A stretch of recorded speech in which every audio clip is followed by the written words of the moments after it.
You found the Stealth Podcast. Tonight, we'll travel through dark and lonely stories. Where in the world are you watching from? What time is it there? Subscribe and leave your like to support us. Let's begin.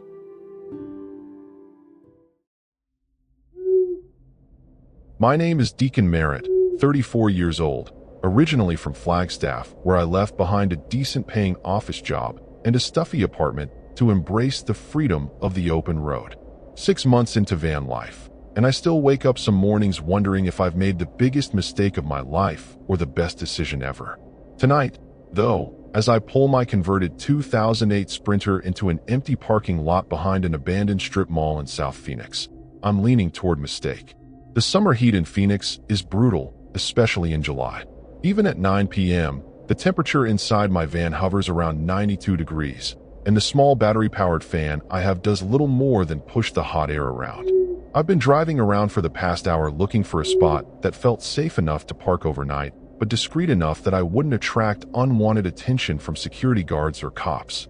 This particular lot seemed perfect, tucked behind a row of vacant storefronts, partially hidden by overgrown mesquite trees, yet still close enough to the main road that I wouldn't feel completely isolated. I killed the engine and sat for a moment, watching the last traces of purple sunset disappear behind the silhouette of South Mountain. In the distance, I could see the glittering lights of downtown Phoenix, a reminder that civilization was close by, even if it felt a million miles away. After setting up my sleeping area and eating a quick meal of cold sandwich and chips, I decided to step outside for some fresh air before turning in. The night was still warm, but at least outside there was a slight breeze. As I stretched my legs, I noticed another vehicle pull into the far corner of the lot, a beat-up white panel van with tinted windows and what looked like Arizona plates, though I couldn't make out the numbers from where I stood. I didn't think much of it at first. Fellow Vanlifers often seek out the same kinds of spots. We have a sixth sense for finding these hidden urban camping locations. The driver didn't get out, just sat there with the engine running for a while before finally cutting the lights. I gave a friendly wave, a gesture of solidarity between road warriors, but received no acknowledgement in return.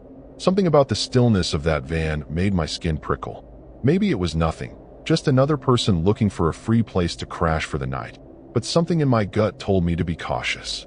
I retreated back to my Sprinter, double-checking that all the doors were locked before settling in with my book. Through my small side window, I could just make out the white van, now completely dark and silent in the shadows. Around midnight, I was startled awake by the sound of a car door slamming. I hadn't realized I'd dozed off while reading, but now I was fully alert, listening intently. Through the thin fabric of my blackout curtains, I could see flashlight beams sweeping across the parking lot. Not the broad, powerful beams of police lights, but smaller, more focused ones, the kind carried by individuals. I held my breath and peered through a small gap in my curtains. 3 figures had emerged from the white van and were moving methodically through the lot, their flashlights periodically illuminating the ground, the surrounding buildings, and then, terrifyingly, my van. I ducked down quickly, heart hammering against my ribs as I heard footsteps crunching on the gravel, coming closer. "This one's occupied," a man's voice said, low and gruff, just outside my driver's side window. I froze, not daring to move a muscle, not even reaching for my phone, which sat charging on the small shelf above my bed. Another voice responded, too quiet for me to make out the words, but the tone was unmistakably eager, almost excited. Then a third voice, higher pitched but still masculine, said something that made the others laugh, a sound so devoid of warmth that it sent ice water flooding through my veins. The voices outside grew quieter, as though they were deliberately keeping their conversation private. I remained perfectly still, barely breathing, straining to hear what they were saying. My mind raced with possibilities. Maybe they were just other nomads looking for companions, or perhaps local teens messing around in an abandoned lot. But the methodical way they had searched the area and that chilling laugh told me this was something else entirely.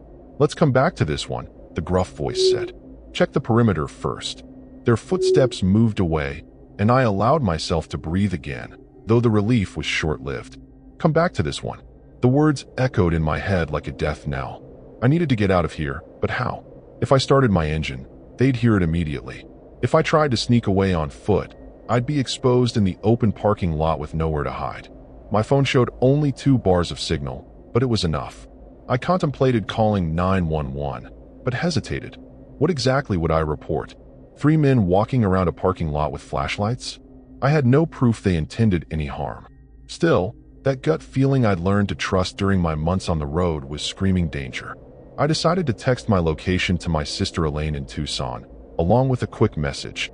If you don't hear from me by morning, call police. 3 suspicious men outside my van. Location pinned. I hit send and watched the message status change to delivered. I quickly gathered my essentials: wallet, keys, phone, a small knife I kept for protection, and stuffed them into a backpack.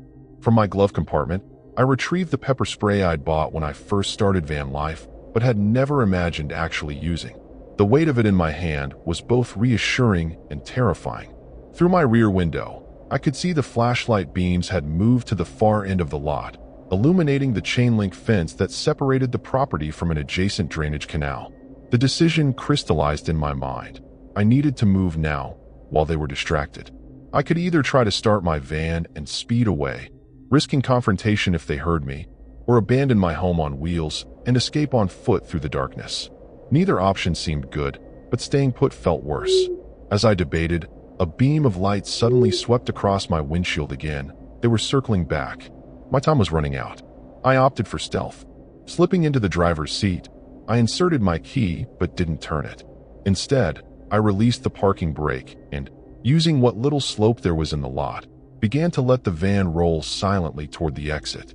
The steering was heavy without power assist, but I managed to guide my home on wheels in a wide arc away from where the men were searching. 20 feet, 40 feet.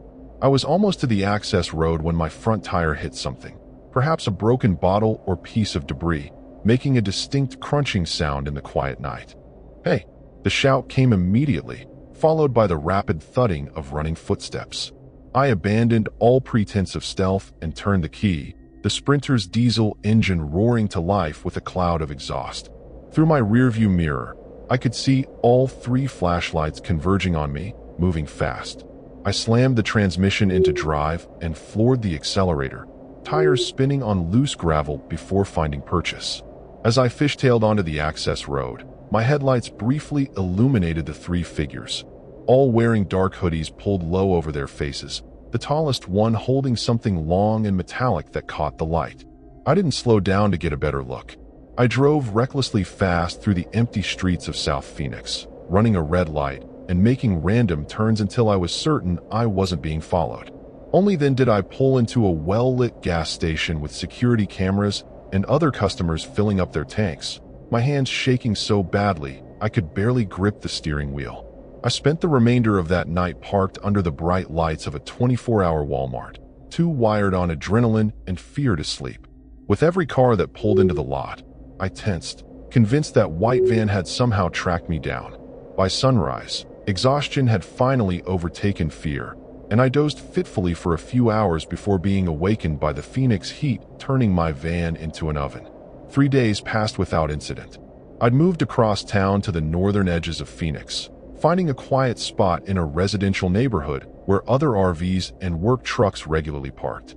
The change of location and the presence of normal suburban life around me helped ease my nerves, though I still startled at every unexpected sound in the night. I convinced myself that what happened at the abandoned strip mall was just a random encounter with some local thugs looking to rob an easy target. Nothing more sinister than that. On the 4th night, I was preparing a simple dinner on my portable stove when my phone pinged with a news alert. I almost ignored it, but something made me check. The headline made my blood run cold. Body found behind abandoned South Phoenix shopping center. The article was sparse on details, stating only that the remains of an unidentified male had been discovered in the drainage canal adjacent to the very parking lot I'd fled from. Police were investigating it as a homicide and seeking information from anyone who might have been in the area. My dinner forgotten, I sat on my bed, mind racing. Was this connected to those men? Had I narrowly escaped becoming another victim? Or was it just a horrible coincidence? Phoenix had its share of violent crime, especially in that part of town, but the timing and location were too perfect to dismiss. I debated calling the police tip line mentioned in the article, but what would I say? I had no concrete information, just a vague description of 3 hooded figures and a white van with tinted windows. Details so generic they'd be practically useless. The sound of a vehicle pulling up alongside my van snapped me out of my thoughts.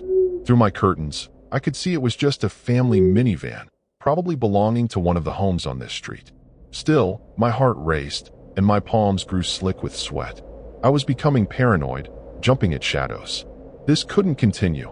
I needed to either report what I knew, however little it was, or put Phoenix far behind me.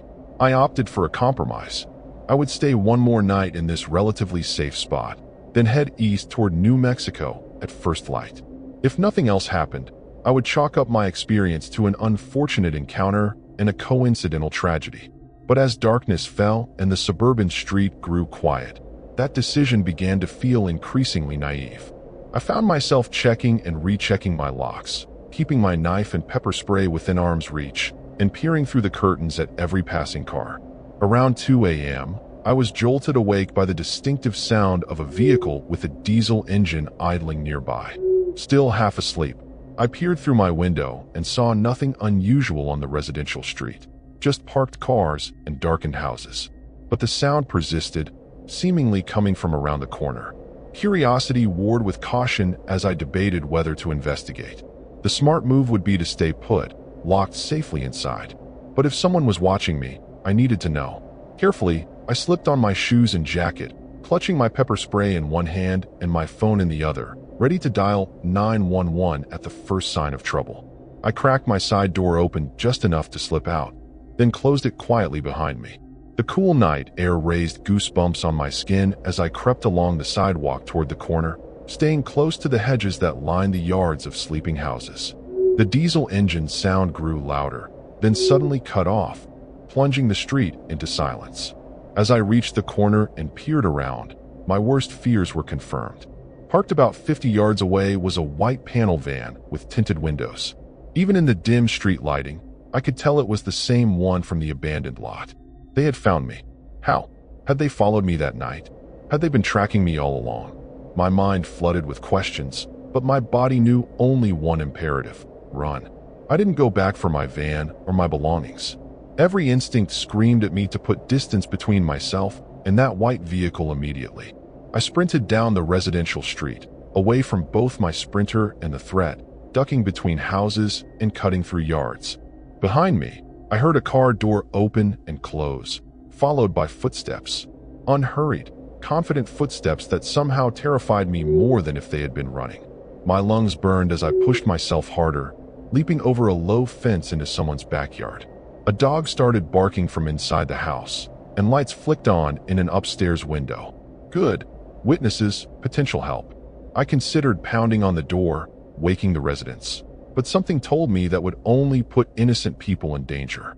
These men, whoever they were, had already killed once. What was to stop them from harming anyone who got in their way?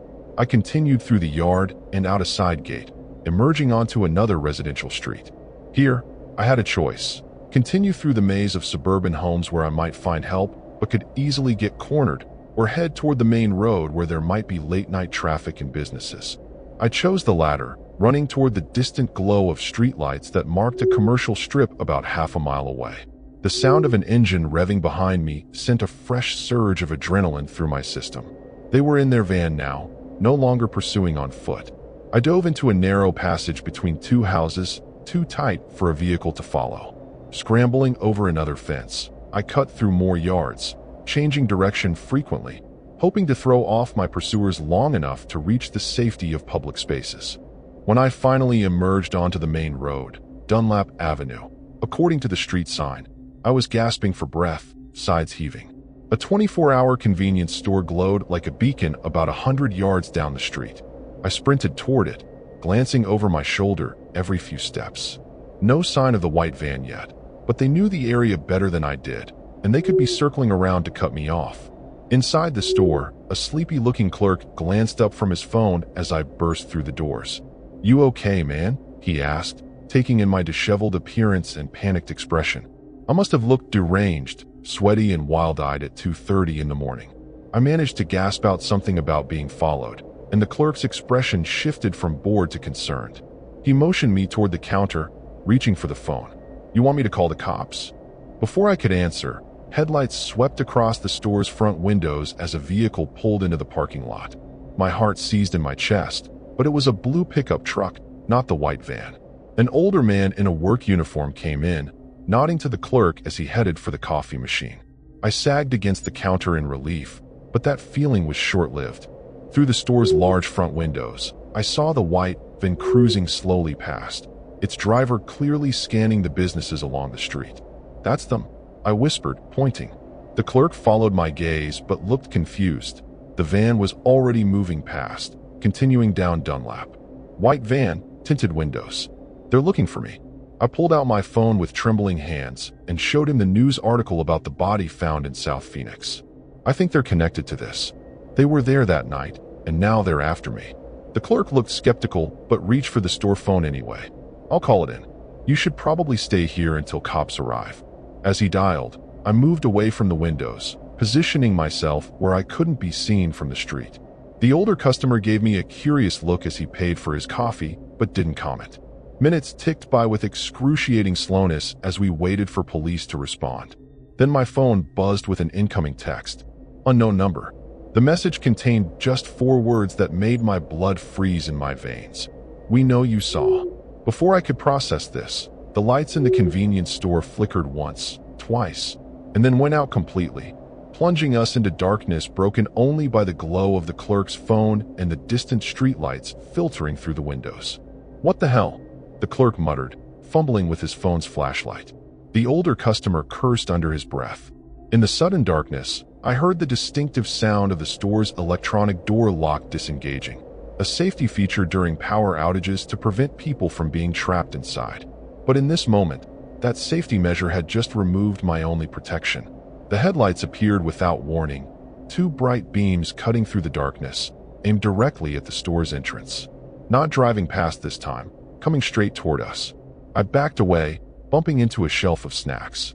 "Get down," I shouted to the others, though I had no idea if that would help or what was coming next.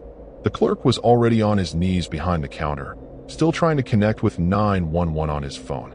The white van screeched to a halt directly in front of the store, and its side door slid open. 2 hooded figures emerged, moving with practiced efficiency. One headed straight for the door, while the other circled toward the back of the building. In the dim emergency lighting, I could see something in the first man's hand, the same metallic object I'd glimpsed in my headlights back at the abandoned lot. Now I could identify it, a long crowbar. "They cut the power," the clerk whispered, his voice shaking. 911's not connecting. The older customer had taken cover behind a display of motor oil, his eyes wide with fear and confusion. I was trapped between shelves, my mind racing for an escape route. The store's back door would be alarmed, but with no power, would that even matter? It might be my only chance. I began crawling toward the rear of the store, keeping low between the aisles. Behind me, I heard the front door push open, the little bell above it jingling cheerfully, grotesquely normal in the face of the horror unfolding. "Evening, gentlemen," came the gruff voice I remembered all too well. "We're looking for a friend of ours. Drives a Sprinter van. Seen him around?" The clerk's response was admirably steady. "Power's out, man. We're closed. You need to leave before the cops get here." A lie.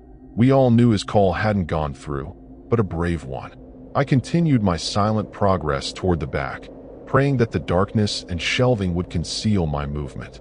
Just a few more yards to the storeroom, then hopefully an exit to the alley behind. "The cops aren't coming," said a second voice, higher-pitched but cold. "And we're not leaving without our friend. We know he's here."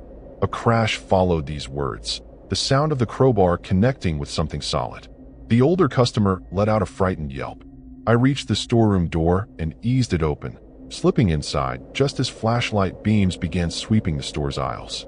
The storeroom was pitch black except for the dim glow of exit signs. I fumbled my way past boxes and shelves, guided by the red exit light above a door at the far end. Behind me, I could hear shouting from the main store area, the clerk's protests cut short by what sounded like a struggle. Guilt surged through me.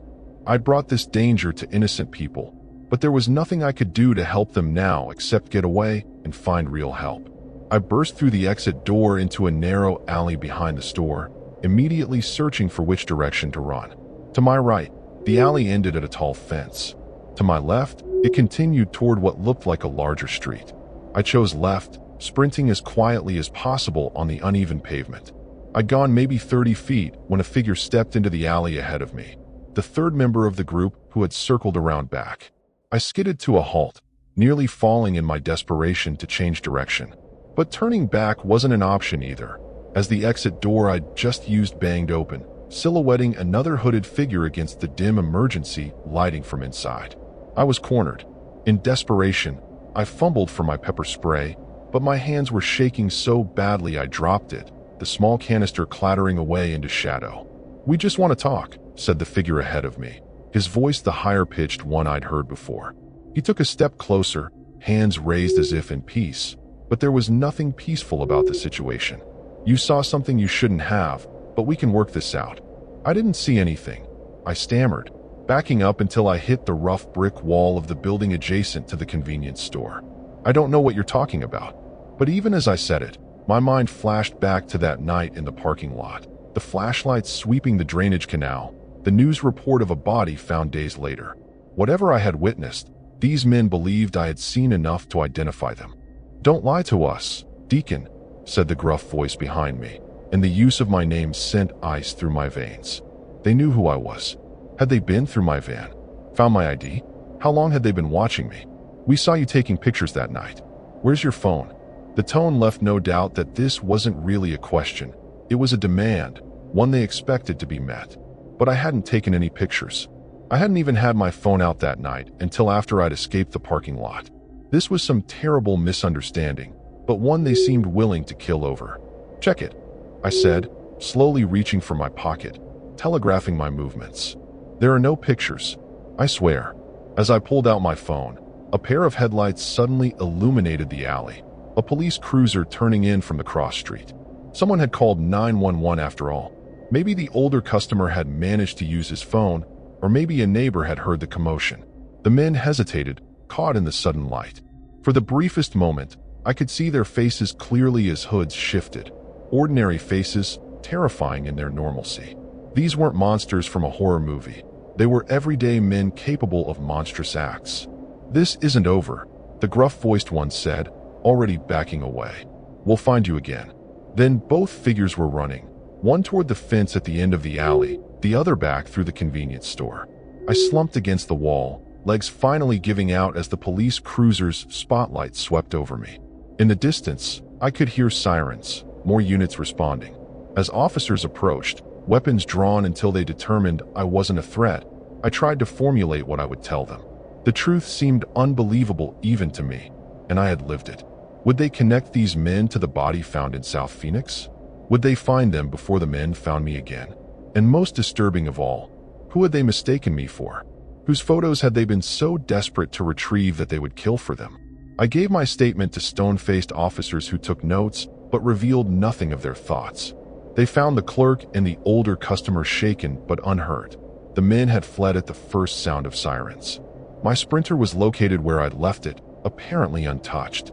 As dawn broke over Phoenix, bathing the desert city in golden light that belied the darkness of the night's events, I knew one thing with absolute certainty. My van life journey was taking me far away from Arizona, and I would never again take for granted the false security of isolation.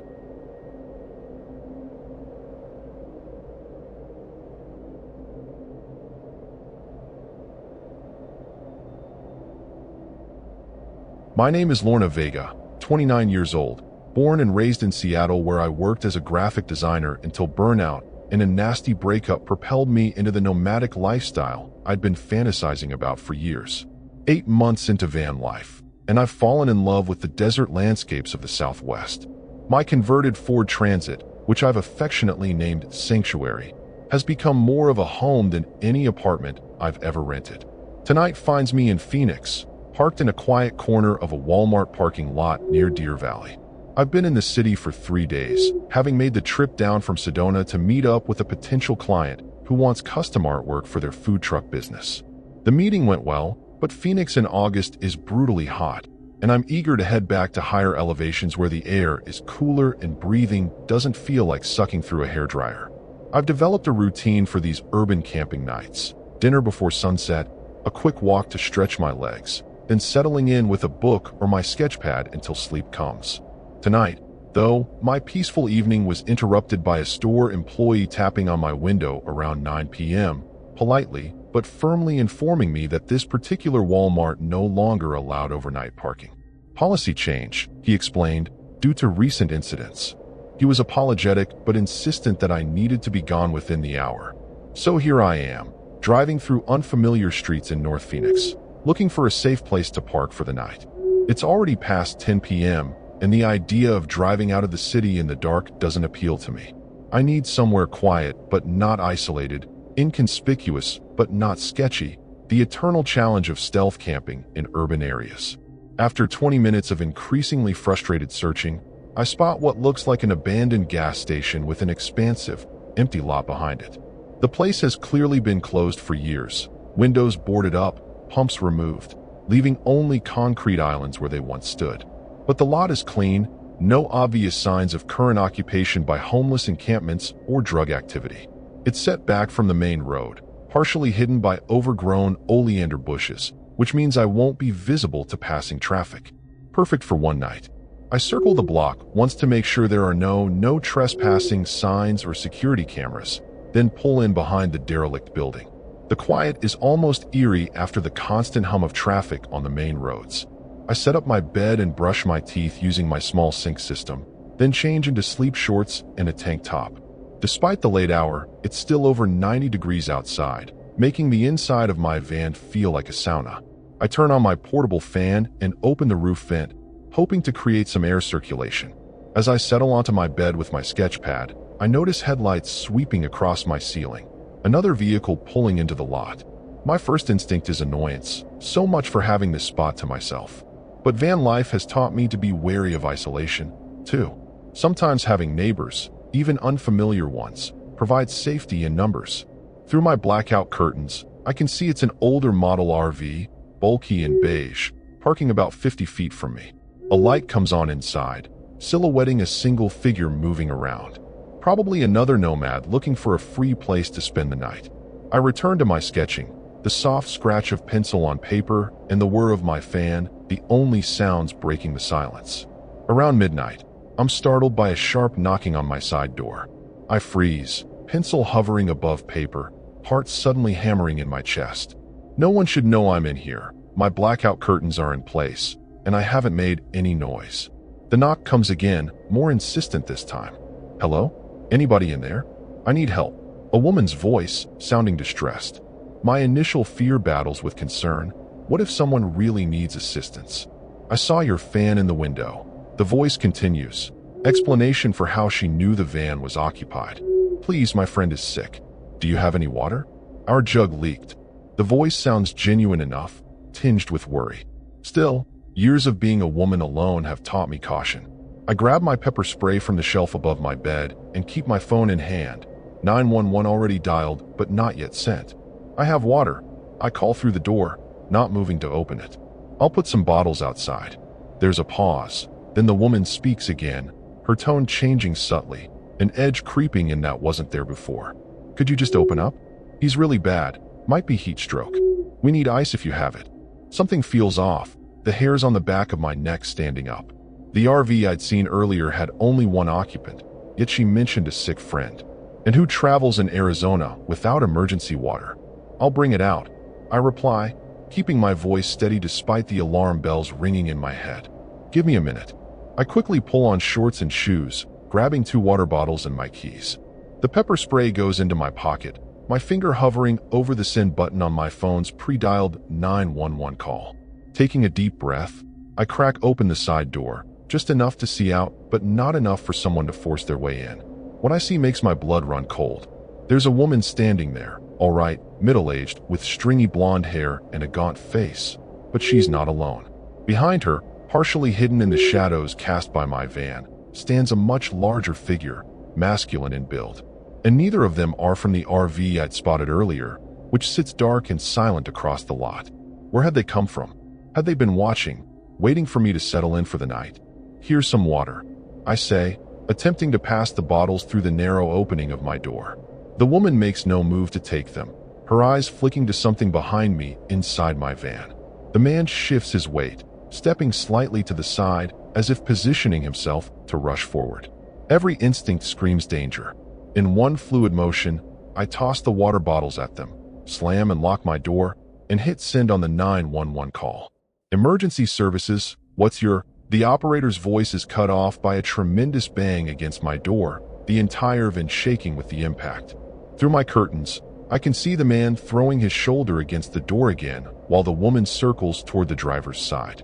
Someone's trying to break into my van. I shout into the phone, scrambling toward the front seats. I'm at an abandoned gas station I realize with horror that in my panic, I don't remember exactly where I am. I can't tell the operator my location. Another crash against the side door, the metal beginning to bow inward.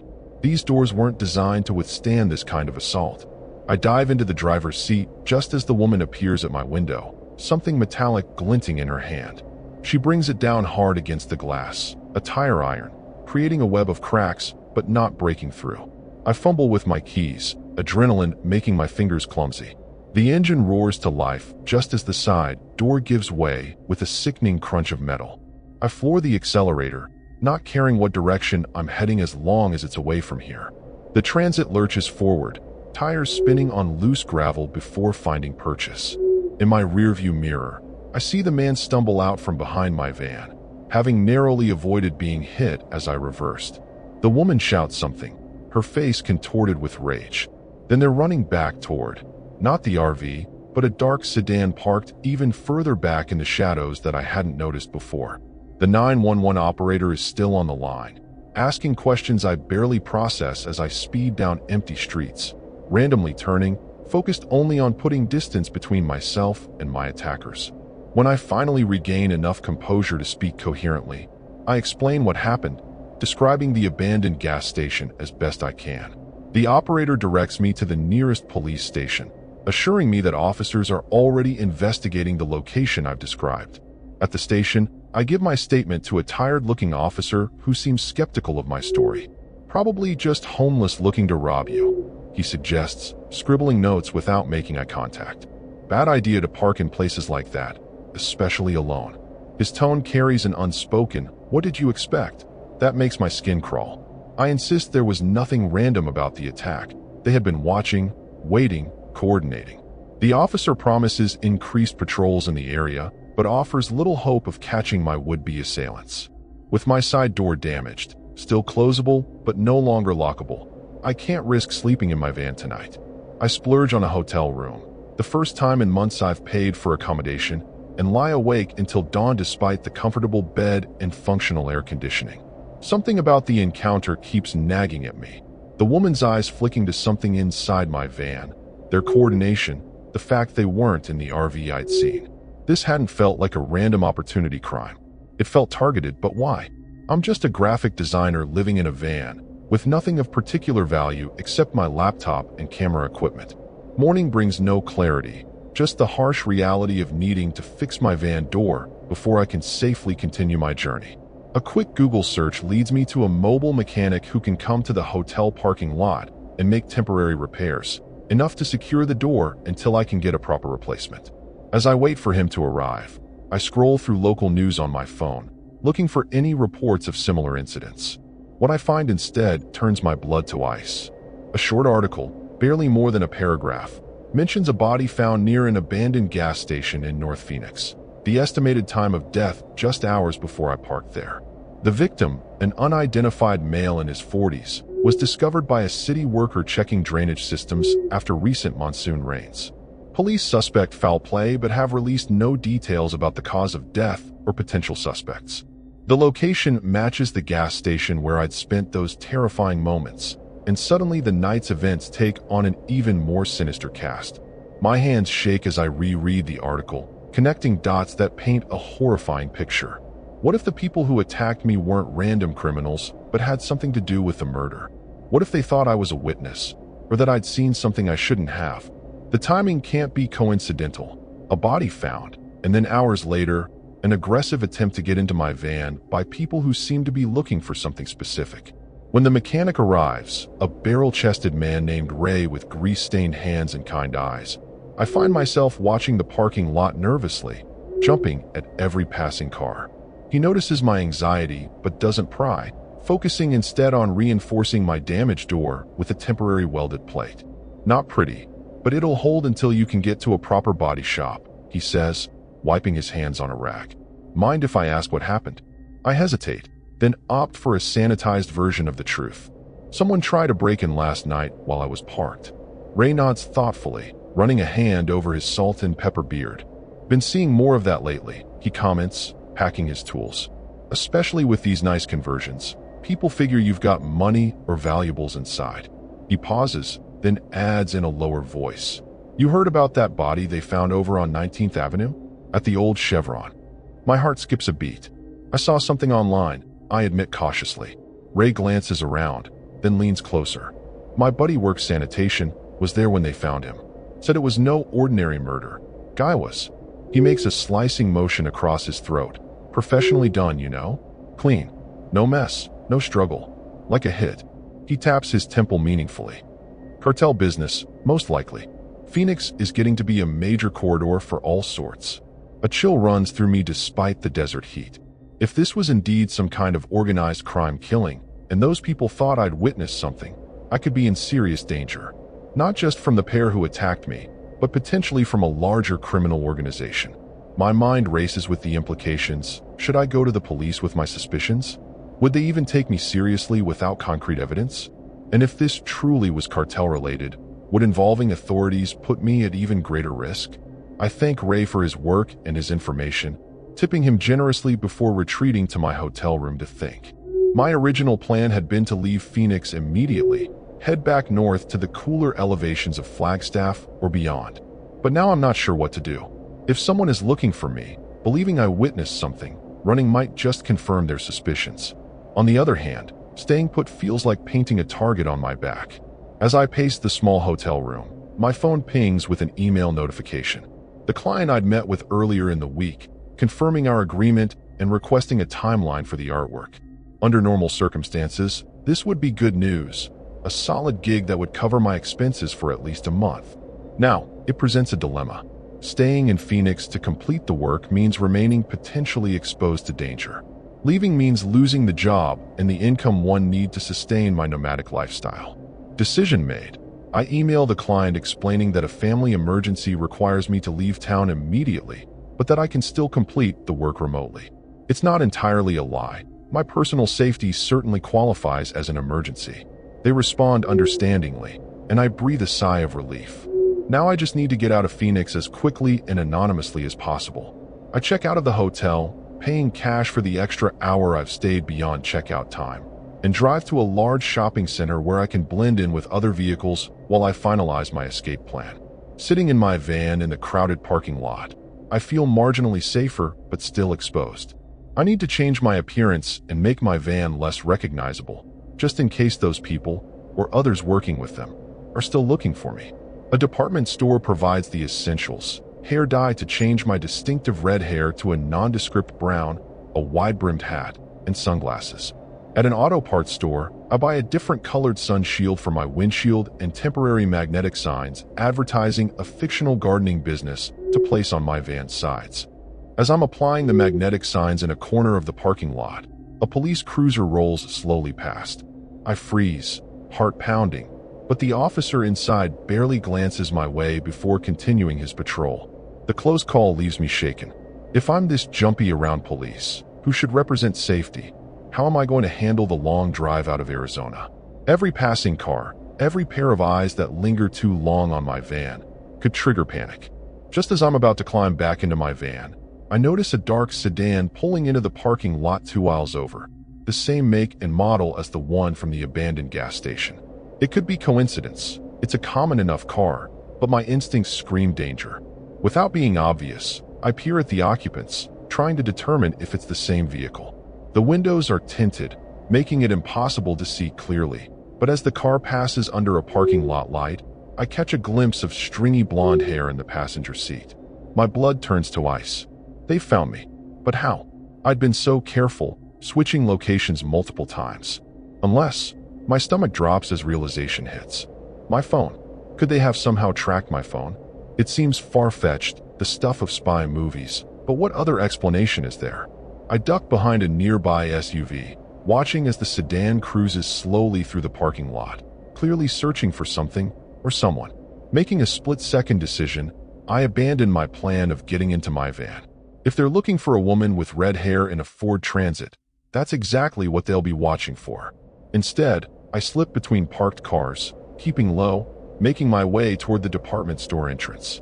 My van keys and wallet are clutched tightly in my hand, phone shoved deep into my pocket. I'll have to come back for my van later, assuming it's still here and not being watched. Inside the busy store, I head straight for the restrooms, locking myself in a stall where I can think. First priority, my phone. If there's any chance they're tracking me through it, I need to disable that possibility immediately.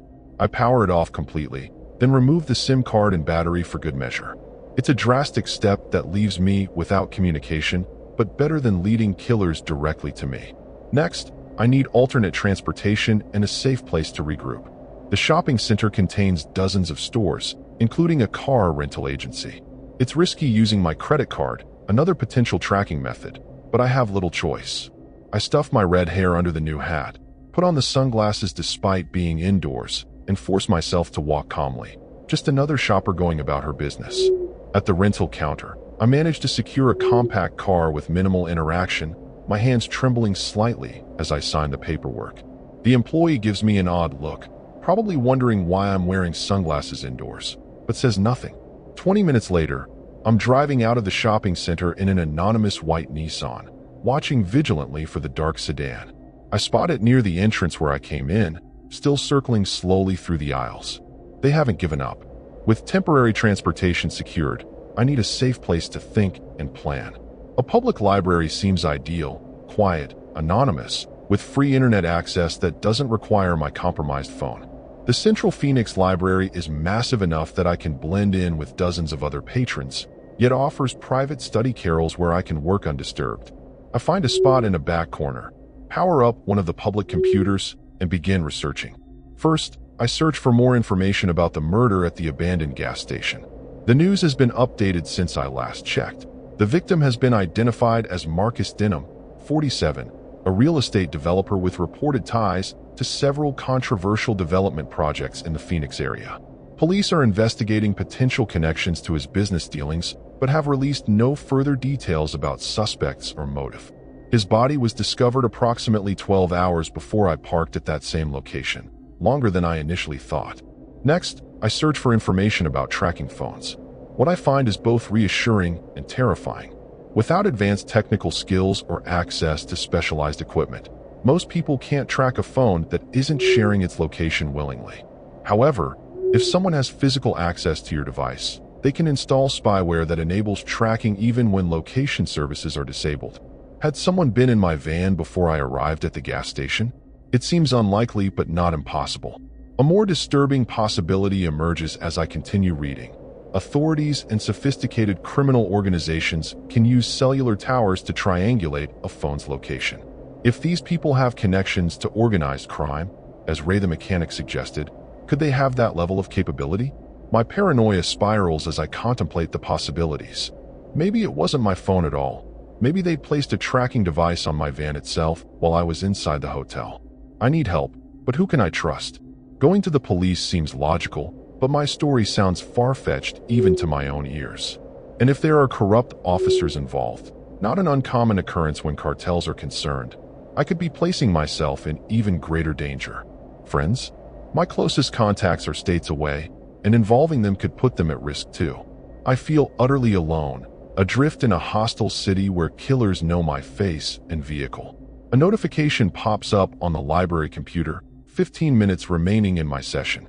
I quickly search for secure accommodations, somewhere I can stay that requires minimal identification and offers privacy.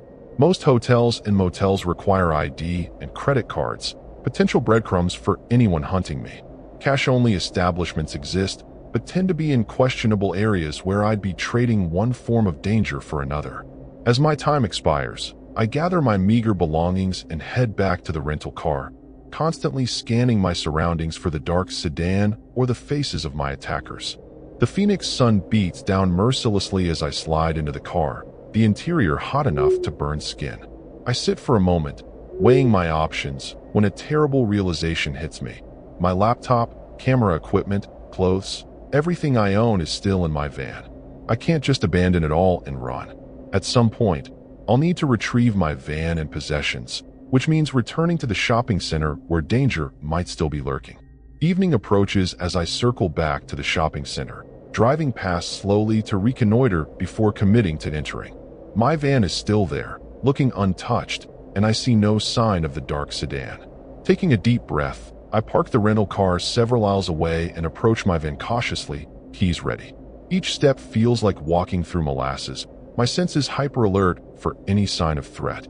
When I finally reach my van, I quickly unlock it and slip inside, half expecting to find it ransacked or worse, someone waiting inside. To my relief, everything appears undisturbed. I start the engine immediately, ready for a quick escape if needed, and begin a thorough search for any potential tracking devices. Under the chassis, in the wheel wells, behind the dashboard, anywhere a small device might be hidden. I find nothing, which should be reassuring but somehow isn't. If they didn't track me physically, how did they find me at the shopping center? The question haunts me as I transfer essential items from my van to the rental car, leaving behind anything I can live without. As darkness falls over Phoenix, I make a crucial decision. I need to understand why these people are hunting me before I can safely escape. Running blindly has only led them back to me once already. What did they think I saw? What are they afraid I know? The answers must lie back where this nightmare began. The abandoned gas station where Marcus Denham's body was found.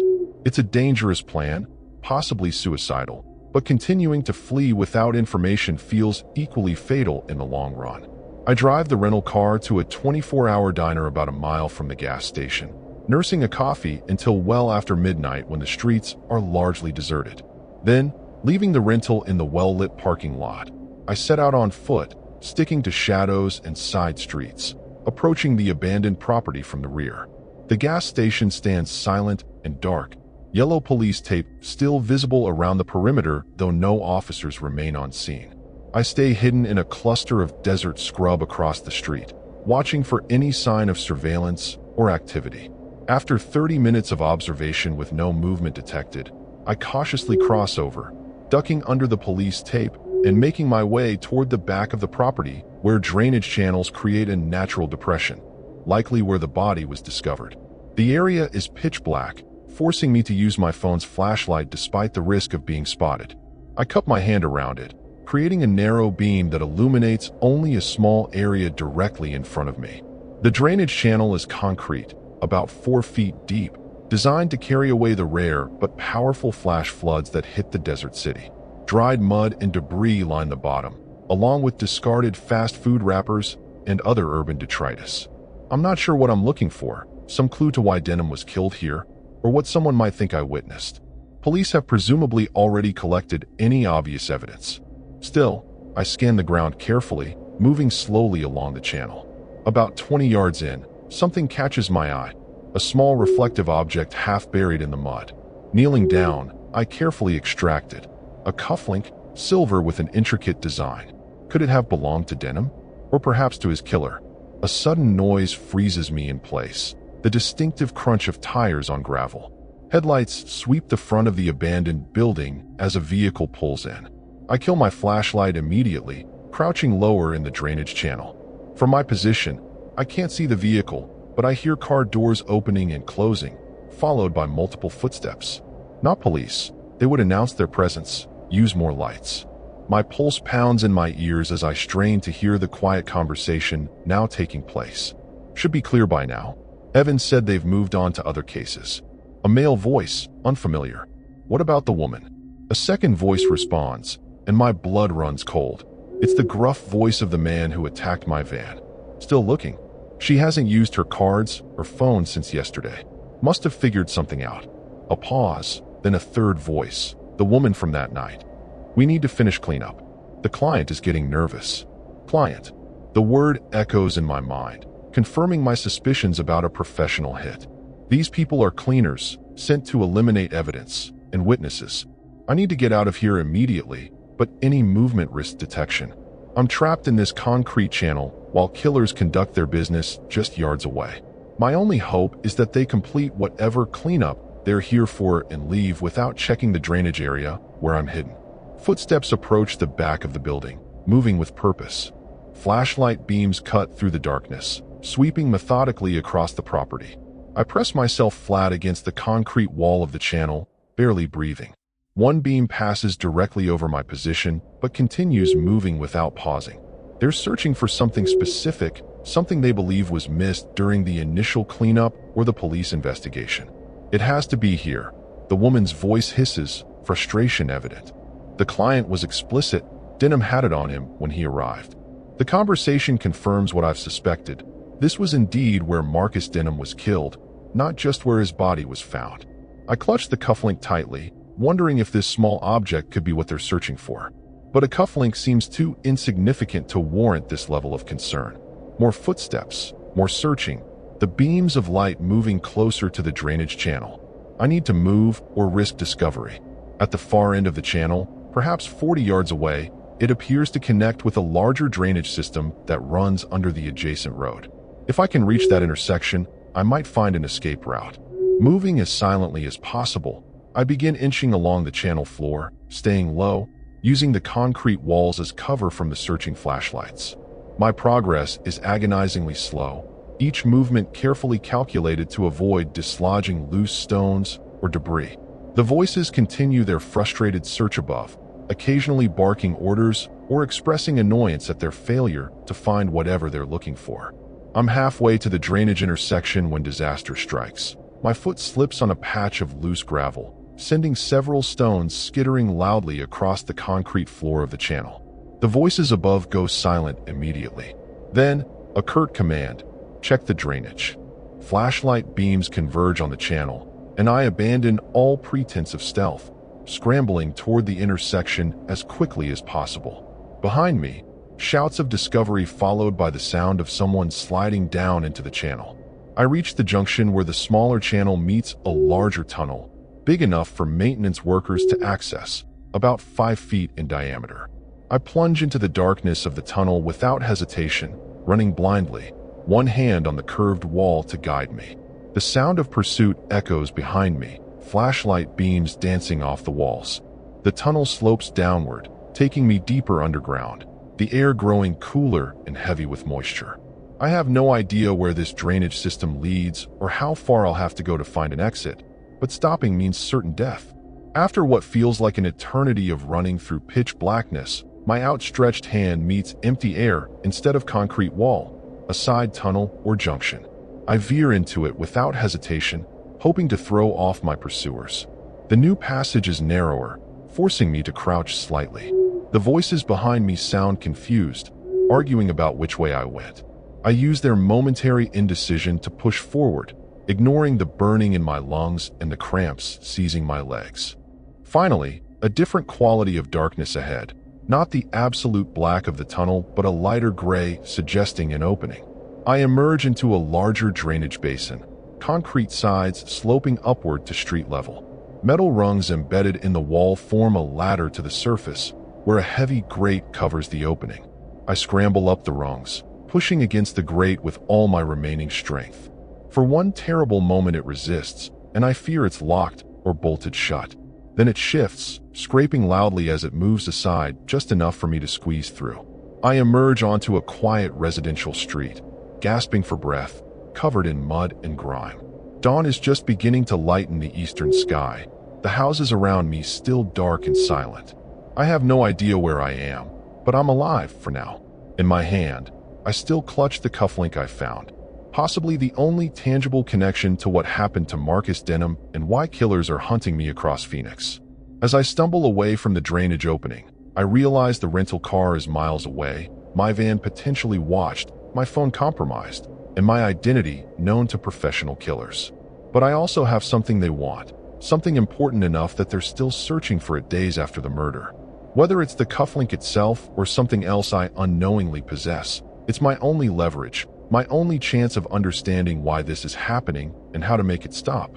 The rising sun casts long shadows across Phoenix as I make my way through awakening neighborhoods, a mud-covered stranger in a city that has become a labyrinth of danger. My van life journey has taken a turn I never could have imagined, transforming freedom into a prison of fear. But as I clutch the small silver cufflink, concrete evidence of what I've witnessed, I make a silent vow. I will survive this. I will understand why Denham died, why these killers pursue me, and I will find a way back to the open road and the life I've chosen. Phoenix may have become my nightmare, but it will not become my grave.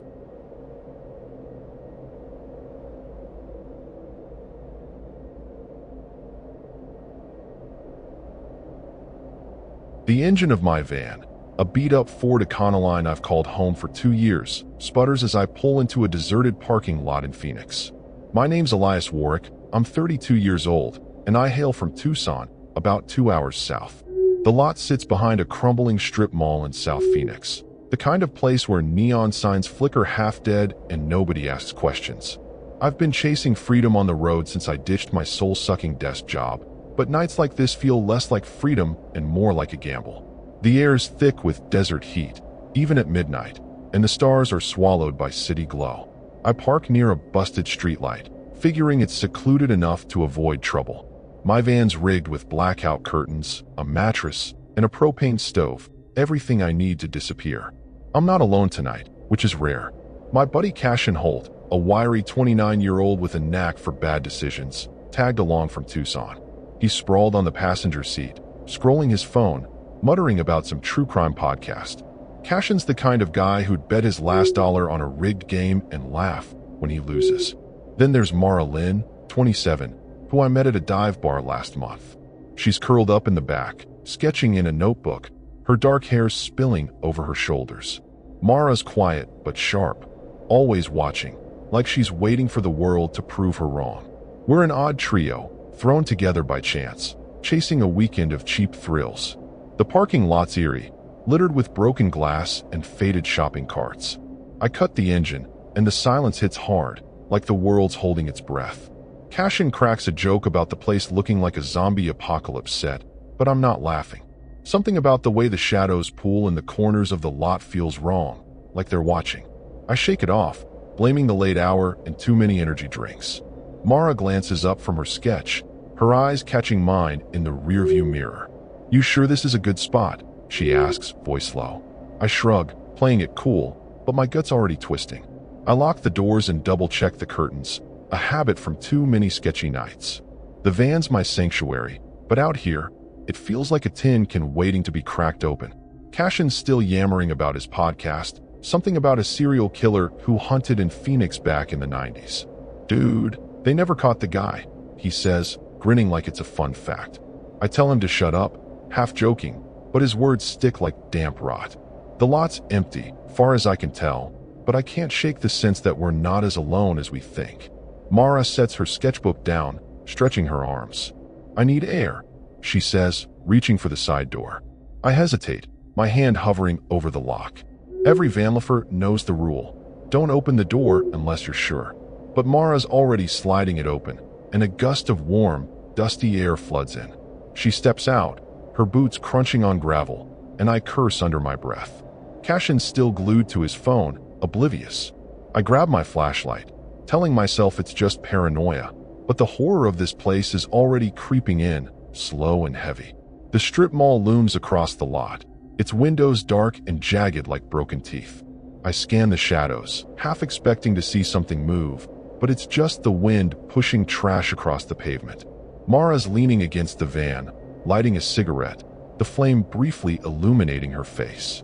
She looks calm, but her eyes dart toward the mall, like she feels it too, that disturbing weight in the air. I step out to join her, leaving Cashin inside. The night's too quiet, the kind of quiet that makes your skin crawl. I try to make small talk, asking Mara about her sketches, but my voice sounds hollow. She shows me a drawing of a twisted, barren tree, something she saw in the desert last week. It's haunting, like it belongs in a nightmare. I'm about to comment when a faint clatter echoes from the direction of the mall. We both freeze, staring into the dark. "Probably just a raccoon," I say, but my heart's pounding. Mara doesn't answer, just stubs out her cigarette and climbs back into the van. Back inside, Cashin's finally noticed the vibe.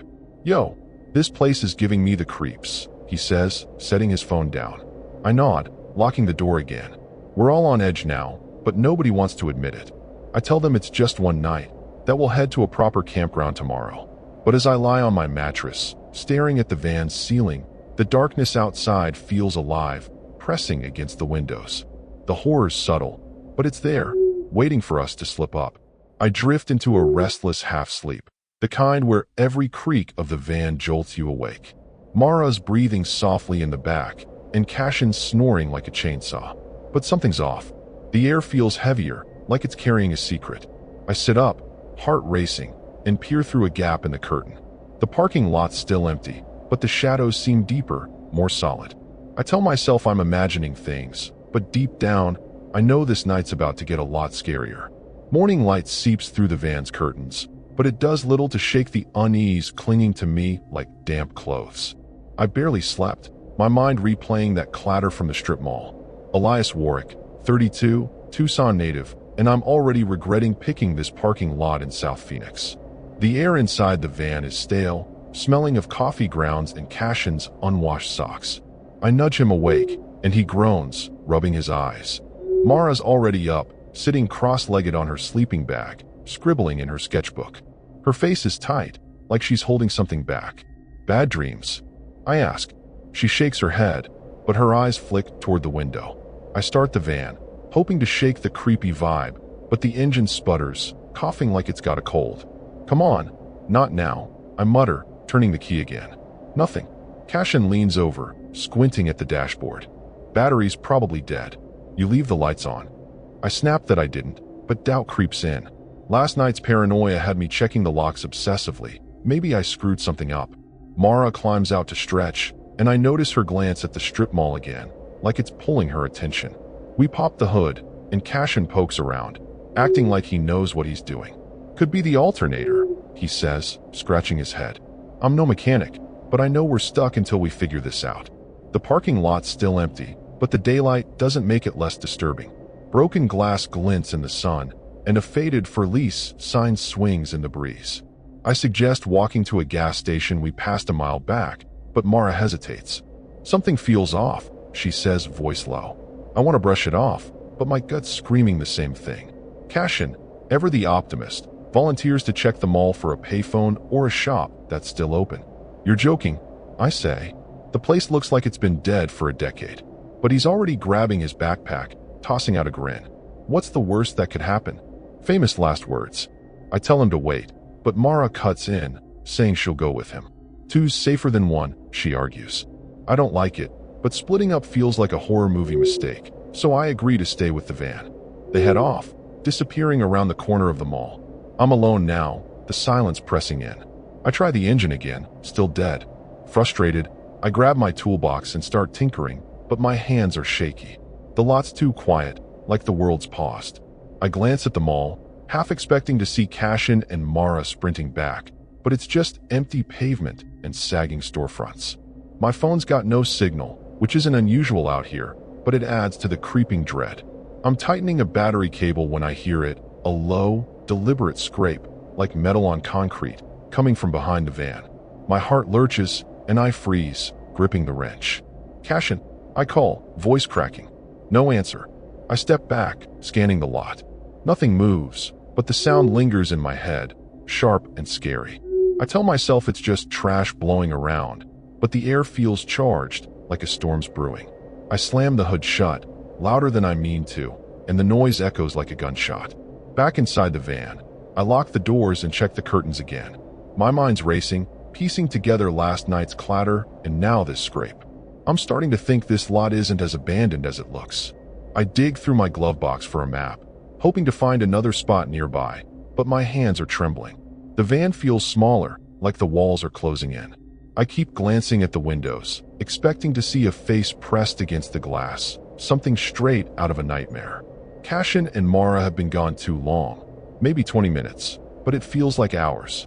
I'm debating whether to go after them when I spot movement near the mall. It's them, walking back, but their faces are grim. Cashin's clutching something, a piece of paper, and Mara's hands are shoved deep in her pockets. They climb into the van without a word, and the air shifts, heavy with something unspoken. What happened? I ask, my voice sharper than I mean. Cashin holds up the paper, a torn flyer with a grainy photo of a man, the word missing in bold. They found it pinned to a bulletin board inside the mall, near a boarded-up storefront. The place was trashed, Mara says, her voice barely above a whisper. And it smelled wrong, like something died. Cashin nods, his usual bravado gone. There were fresh footprints in the dust. Big ones. My stomach drops. The horror is no longer just a feeling. It's real, and it's closing in. I want to ask more, but the scrape echoes in my mind, and I know we need to get out of here, dead battery or not. The flyer trembles in Cashin's hand as he passes it to me, the grainy photo of the missing man staring up like a ghost. I'm Elias Warwick, 32, from Tucson, and this Phoenix parking lot is turning into a nightmare I can't wake from. The man's name is printed in smudged ink, Darren Voss, 41, last seen near this strip mall 3 weeks ago. My mouth goes dry. Mara's staring out the window, her jaw tight, and Cashin's fidgeting like he's about to bolt. We need to leave, I say, but the van's still dead, and the scrape I heard earlier is looping in my head, sharp and disturbing. I shove the flyer into my pocket and grab a crowbar from under the seat. Tell me exactly what you saw, I demand. Cashin describes the mall's interior. Smashed display cases, graffiti-covered walls, and that sickening smell Mara mentioned, like rotting meat. The footprints were the worst, he says, deep and deliberate, leading into a dark hallway they didn't dare follow. Mara cuts in, her voice low. There was something else. A pile of clothes in a corner, folded neat, like someone left them on purpose. The image hits me like a punch, creepy and wrong. We decide to try jump-starting the van with cables I keep in the back. I'm praying it's just the battery, but my hands shake as I connect the clamps. The lot's still empty, but the air feels thick, like it's watching us. Cashin's keeping watch, his eyes darting to the mall, while Mara helps me with the cables. She's calm, but her knuckles are white, gripping the flashlight like a weapon. I'm about to try the engine when a low thud echoes from the mall's direction, heavy and deliberate, like a door slamming shut. We all freeze, the horror sinking deeper. Stay here, I whisper, grabbing the crowbar and creeping toward the edge of the van. My heart's hammering, and every step feels like a mistake. I peer around the corner, squinting at the mall. The shadows are thicker now, pooling like ink. Then I see it, a flicker of movement, just inside one of the broken windows. It's too quick to make out, but it's tall, human-shaped, and gone in a blink. My stomach twists. This isn't a raccoon or a stray dog. Something's out there, and it's not just scary, it's hunting. I slip back to the van, my voice barely a hiss. There's someone in the mall. Cashin's eyes widen, and Mara grips the flashlight tighter. We try the engine again. Nothing. The van's as dead as the lot around us. Panic's clawing at me, but I force it down. We can't stay here, Mara says, her voice steady despite the fear in her eyes. She's right, but walking a mile to the gas station with someone, or something, lurking nearby, feels like suicide. Cashin suggests barricading ourselves in the van, but the thought of being trapped inside is its own kind of horror. We're arguing in whispers when another sound cuts through, a slow, rhythmic tapping, like metal on glass, coming from the far side of the lot. It's faint but deliberate, like someone's testing us. My skin crawls, and I motion for everyone to stay quiet. The tapping stops, then starts again, closer now. I peer through a gap in the curtain, my breath hitching. There's a figure at the edge of the lot, half hidden by a dumpster. It's tall, hunched, and holding something that glints in the sunlight. I can't see its face, but the way it stands, motionless, feels wrong, like it's waiting for us to make a move. Mara's hand grips my arm, her nails digging in. We need to do something, she hisses. I nod, but my mind's blank, paralyzed by the sight of that figure. Cashin's muttering curses, his bravado crumbling. The tapping stops, and the figure shifts, stepping out from behind the dumpster. It's closer now, maybe 50 yards away, and I catch a glimpse of tattered clothes and a face obscured by a hood. It's carrying a length of pipe, dragging it along the pavement. The sound is unmistakable, the same scrape I heard earlier. The realization hits like ice water. This isn't random. It's stalking us. I'm about to suggest running when the figure stops, tilting its head like it's listening. Then it moves, fast, darting behind a row of shopping carts. My heart's in my throat, and I can't tell if it's circling us or retreating. Mara's breathing hard, and Cashin's clutching his phone like it's a lifeline, even though there's no signal. We can't just sit here, I say, my voice shaking. But every option feels like a trap. Stay in the van, and we're sitting ducks. Leave, and we're exposed. The horror's no longer creeping. It's here, staring us down. The figure doesn't reappear, but the silence is worse, like the calm before a storm. I'm gripping the crowbar so hard my knuckles ache, and Mara's whispering something about the clothes they found, how they were stained, maybe blood. Cashin's useless now, curled up like a kid, muttering about how he should have stayed in Tucson. The van feels like a coffin, and every creak of the frame makes me jump. Whatever's out there, it's not leaving. It's playing with us, and the terrifying truth is sinking in. We're not getting out of this lot without a fight. The van's walls feel like they're closing in, the air thick with panic. I'm Elias Warwick, 32, from Tucson, and this Phoenix parking lot has become a trap. The hooded figure with the pipe is out there, somewhere, and the silence is more terrifying than the scraping sounds. Mara's eyes are wide, her flashlight shaking in her grip, while Cashin's muttering nonsense, his bravado long gone. I clutch the crowbar, my pulse hammering. We can't stay here. I whisper, the words barely audible. Mara nods, but Cashin shakes his head, whimpering about staying put. I snap at him to pull it together. We're running, now, before that thing comes back. We grab what we can, my backpack, Mara's sketchbook, Cashin's phone. The plan's simple. Sprint to the gas station a mile away, pray for a signal or a passing car. I crack the van's side door, peering into the lot. The dumpster's empty, no sign of the figure, but the shadows feel alive, hiding something horrible. Go, I hiss, and we stumble out, crouching low. The pavement's hot under my boots, and every crunch of gravel sounds like a gunshot. Mara's ahead, flashlight bobbing, while Cashin lags, clutching his side like he's already winded. We make it halfway across the lot when a metallic clang erupts behind us. I spin, heart lurching. The figure's back, standing by the van, pipe raised like a club. It's closer than before, hood obscuring its face, but its posture screams predator. Run, I yell, shoving Cashin forward. We bolt toward the street, the strip mall blurring past. My lungs burn, and the crowbar's heavy in my hand, but I don't dare drop it. Mara's fast, dodging shopping carts, but Cashin's stumbling, his panic slowing him down. The figure's moving too, not sprinting but stalking, like it knows we can't outrun it forever. The street's in sight, a faint glow from distant traffic lights, but a chain-link fence blocks our path. Mara scrambles over first, her flashlight clattering to the ground. I boost Cashin, his hands slipping on the metal, and he curses as he scrapes his knee. I'm last, the crowbar tucked in my belt. Halfway up, I hear it. The scrape of pipe on pavement, close, too close.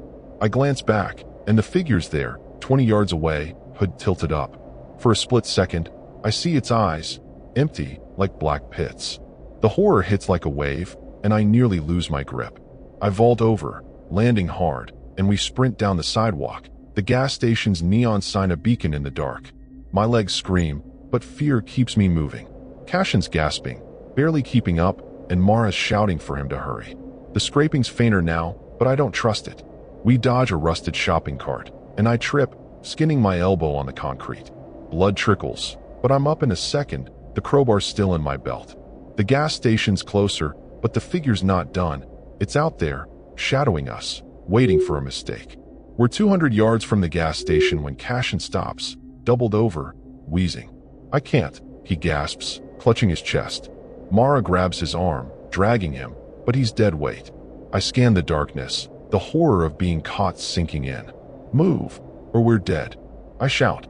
Then I see it, a flicker of movement across the street, behind a burned-out car. The figure's keeping pace, pipe glinting under a streetlight. It's not running, just walking, like it's savoring the chase. My stomach churns, but I grab Cashin's other arm, and we haul him forward. The gas station's lot is lit up, a 24-hour oasis with a clerk inside. We stumble in, slamming the door, and I yell for the clerk to call 911. He's a bored-looking guy in his 20s, chewing gum, but he grabs the phone when he sees our faces. Mara's shaking, Cashin's collapsed on the floor, and I'm gripping the crowbar, staring out the glass door. The lot's empty, but I know it's not over. The figure's out there, waiting, and the scary truth is we're not safe yet, not even close. The clerk's on the phone, describing us as 3 freaked-out campers, when a shadow shifts outside, just beyond the pumps. My heart stops. It's the figure standing under a flickering light, pipe dangling at its side. It doesn't move, just watches, its hood swallowing any trace of a face. Mara gasps, and Cashin whimpers, crawling behind a display of chips. The clerk's oblivious, still talking, but I'm frozen, the horror of those empty eyes burning into me. The figure takes a step forward, then stops, like it's taunting us. I'm about to barricade the door when sirens wail in the distance, faint but growing louder. The figure stiffens, then slips back into the dark, vanishing like smoke. My knees buckle, but I stay upright, crowbar ready. The clerk hangs up, saying cops are on the way, but his voice feels far away. Mara's clutching her sketchbook like a shield, and Cashin's muttering about never leaving Tucson again. The gas station's bright lights feel like a lie. Whatever's out there isn't gone, just waiting for its next chance. The gas station's fluorescent buzz is the only sound as we wait for the cops, my crowbar still in hand. I'm Elias Warwick, 32, from Tucson, and the horror of this Phoenix night has carved itself into my bones. Mara's sitting on the floor, sketching furiously, like she's trying to purge the fear. Cashin's quiet now, his face pale, sipping a soda the clerk gave him.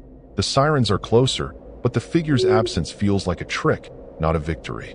I keep checking the windows, expecting those empty eyes to reappear. The clerk's back to sweeping, like this is just another night. But for us, it's a nightmare we can't escape. A cop car pulls into the lot, lights flashing, and 2 officers step out. They're skeptical, taking our statements with bored expressions, like we're exaggerating a drunken brawl. I show them the flyer about Darren Voss, and one officer, a grizzled guy named Ortiz, raises an eyebrow. This ain't the first report from that mall, he says, but he doesn't elaborate. They promise to check the lot and the strip mall, but their radios crackle with other calls, and I can tell we're low priority. Mara's voice shakes as she describes the figure, and Cashin's too rattled to add much. I'm frustrated, but the horror's still too raw to argue. Ortiz tells us to stay put while they sweep the area, but the gas station feels exposed, all glass and bright lights. I suggest crashing at a motel, but Cashin's broke, and Mara's hesitant, saying her gut's still screaming danger. Against my better judgment, I mention the van. Maybe we can grab it now, with the cops nearby. Mara's eyes narrow, calling it a bad idea, but Cashin's desperate to get his stuff, especially his phone charger. It's just a quick grab, he says, and I cave, the weight of the night clouding my thinking. It's a mistake, but I don't see it yet. We wait until the cop car heads toward the mall, then slip out, sticking to the shadows. The lot's quiet, the van untouched, but the air's heavy, like a storm's brewing. I unlock the door, and we pile in, grabbing bags and gear. I'm about to start the engine, praying it works, when Mara freezes, staring at the strip mall. Elias, she whispers, pointing. There, in a broken window, is the figure, pipe raised, watching us. My blood runs cold. It's not hiding anymore. It's daring us to move. The horror's back, and we're right where it wants us. I slam the key into the ignition, and by some miracle, the engine sputters to life. Go, go, Cashin yells, but as I floor it, something heavy slams into the van's side. A sickening thud that dents the metal. The figure's sprinting now, impossibly fast, pipe swinging. I swerve, tires screeching, and clip a shopping cart, but we're moving, tearing out of the lot. Mara's screaming, Cashin's curled up, and I'm gripping the wheel, hard in my throat. The figure chases us to the street, then stops, its hood falling back just enough to show a scarred, hollow face. It's the last thing I see before we hit the main road. We drive for miles, the van rattling, until we reach a crowded truck stop. I pull over, hands shaking, and check the damage. A deep dent, smeared with something dark, like blood. Mara's crying, her sketchbook abandoned, and Cashin's silent, staring at nothing. I try to call the cops again, but my phone's still dead. The truck stops safe, for now, but the horror lingers, a weight we can't shake. We decide to ditch the van, hitching a ride with a trucker headed to Tucson. It feels like surrender, but survival's all that matters. Days later, back in Tucson, I see a news report. Another missing person, last seen near that South Phoenix strip mall. The cops found nothing, no trace of the figure, just more flyers. Mara stopped sketching, and Cashin's moved to his mom's place, swearing off-road trips. I'm selling the van, but every night, I dream of those empty eyes, that scarred face. The horror's not just in Phoenix. It's in me now, a scar I'll carry forever. I keep the flyer of Darren Voss, a reminder of how close we came. The tragedy isn't just the ones who vanished. It's us, the ones who survived, haunted by a night we can't unsee. I thought van life was freedom, but it led me to a darkness I can't outrun. The figure's still out there, waiting for the next fool to park in the wrong place, and I'll never know why it let us go. Maybe it didn't. Maybe it's still watching, biding its time.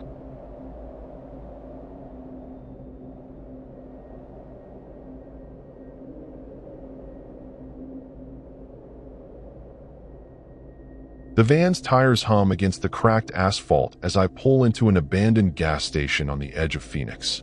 I'm Nora Cade, 28 years old, from Flagstaff, Arizona, and this beat-up Chevy Express has been my home for 18 months. The gas station, tucked off Camelback Road, is a skeleton of rusted pumps and boarded-up windows, the kind of place that screams, "Stay away." I'm used to sketchy spots, van life demands it, but tonight's got a disturbing edge I can't shake. The desert air's cool, stars sharp overhead, but the darkness feels heavy, like it's got teeth. I park near a sagging awning, hoping to blend into the shadows. I'm not alone this time, which is new. My cousin, Theo Vance, 25, crashed with me for a weekend escape from his dead-end barista gig. He's sprawled in the passenger seat, strumming a battered guitar, his blonde hair falling into his eyes. Theo's a dreamer, always chasing some big break, but his optimism grates when I'm on edge. Then there's Lila Paris, 30, a hitchhiker I picked up outside Sedona. She's in the back, sorting through a duffel bag, her sharp green eyes catching every detail. Lila's a mystery, talks little, watches plenty, and I'm still deciding if I trust her. The gas station's lot is littered with broken glass and faded oil stains, a relic of better days. I kill the engine, and the silence hits like a slap. Theo stops strumming, glancing around. "This place is straight out of a slasher flick," he jokes, but his laugh's shaky. I force a grin, trying to ignore the creepy vibe crawling up my spine. Lila's quiet, zipping her bag with a deliberateness that makes me uneasy. I check the locks, a habit from too many nights in nowhere places, and rig the blackout curtains tight.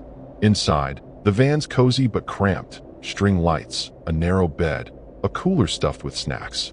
I offer Theo a beer, hoping to lighten the mood, but he's staring out the window, guitar forgotten. "You hear that?" he asks. I strain my ears. Nothing but the faint whistle of wind through the pumps. Still, my gut twists, that horror movie instinct kicking in. Lila pulls a knife from her bag, casual, like she's peeling an apple. "Just in case," she says, catching my look. I nod, but her calm's unsettling, like she's seen worse than this place. I step outside to stretch, needing air. The lot's empty, but the gas station's windows reflect the moonlight like dead eyes. I light a cigarette, the flames steadying my nerves, and scan the surroundings. A chain-link fence separates the lot from a dry wash, and beyond that, the city's glow feels a million miles away. Theo joins me, hands in his pockets. "You ever get tired of this?" he asks, meaning van life. I shrug, not wanting to admit how often I question it. The freedom's worth it, but nights like this feel like a debt coming due.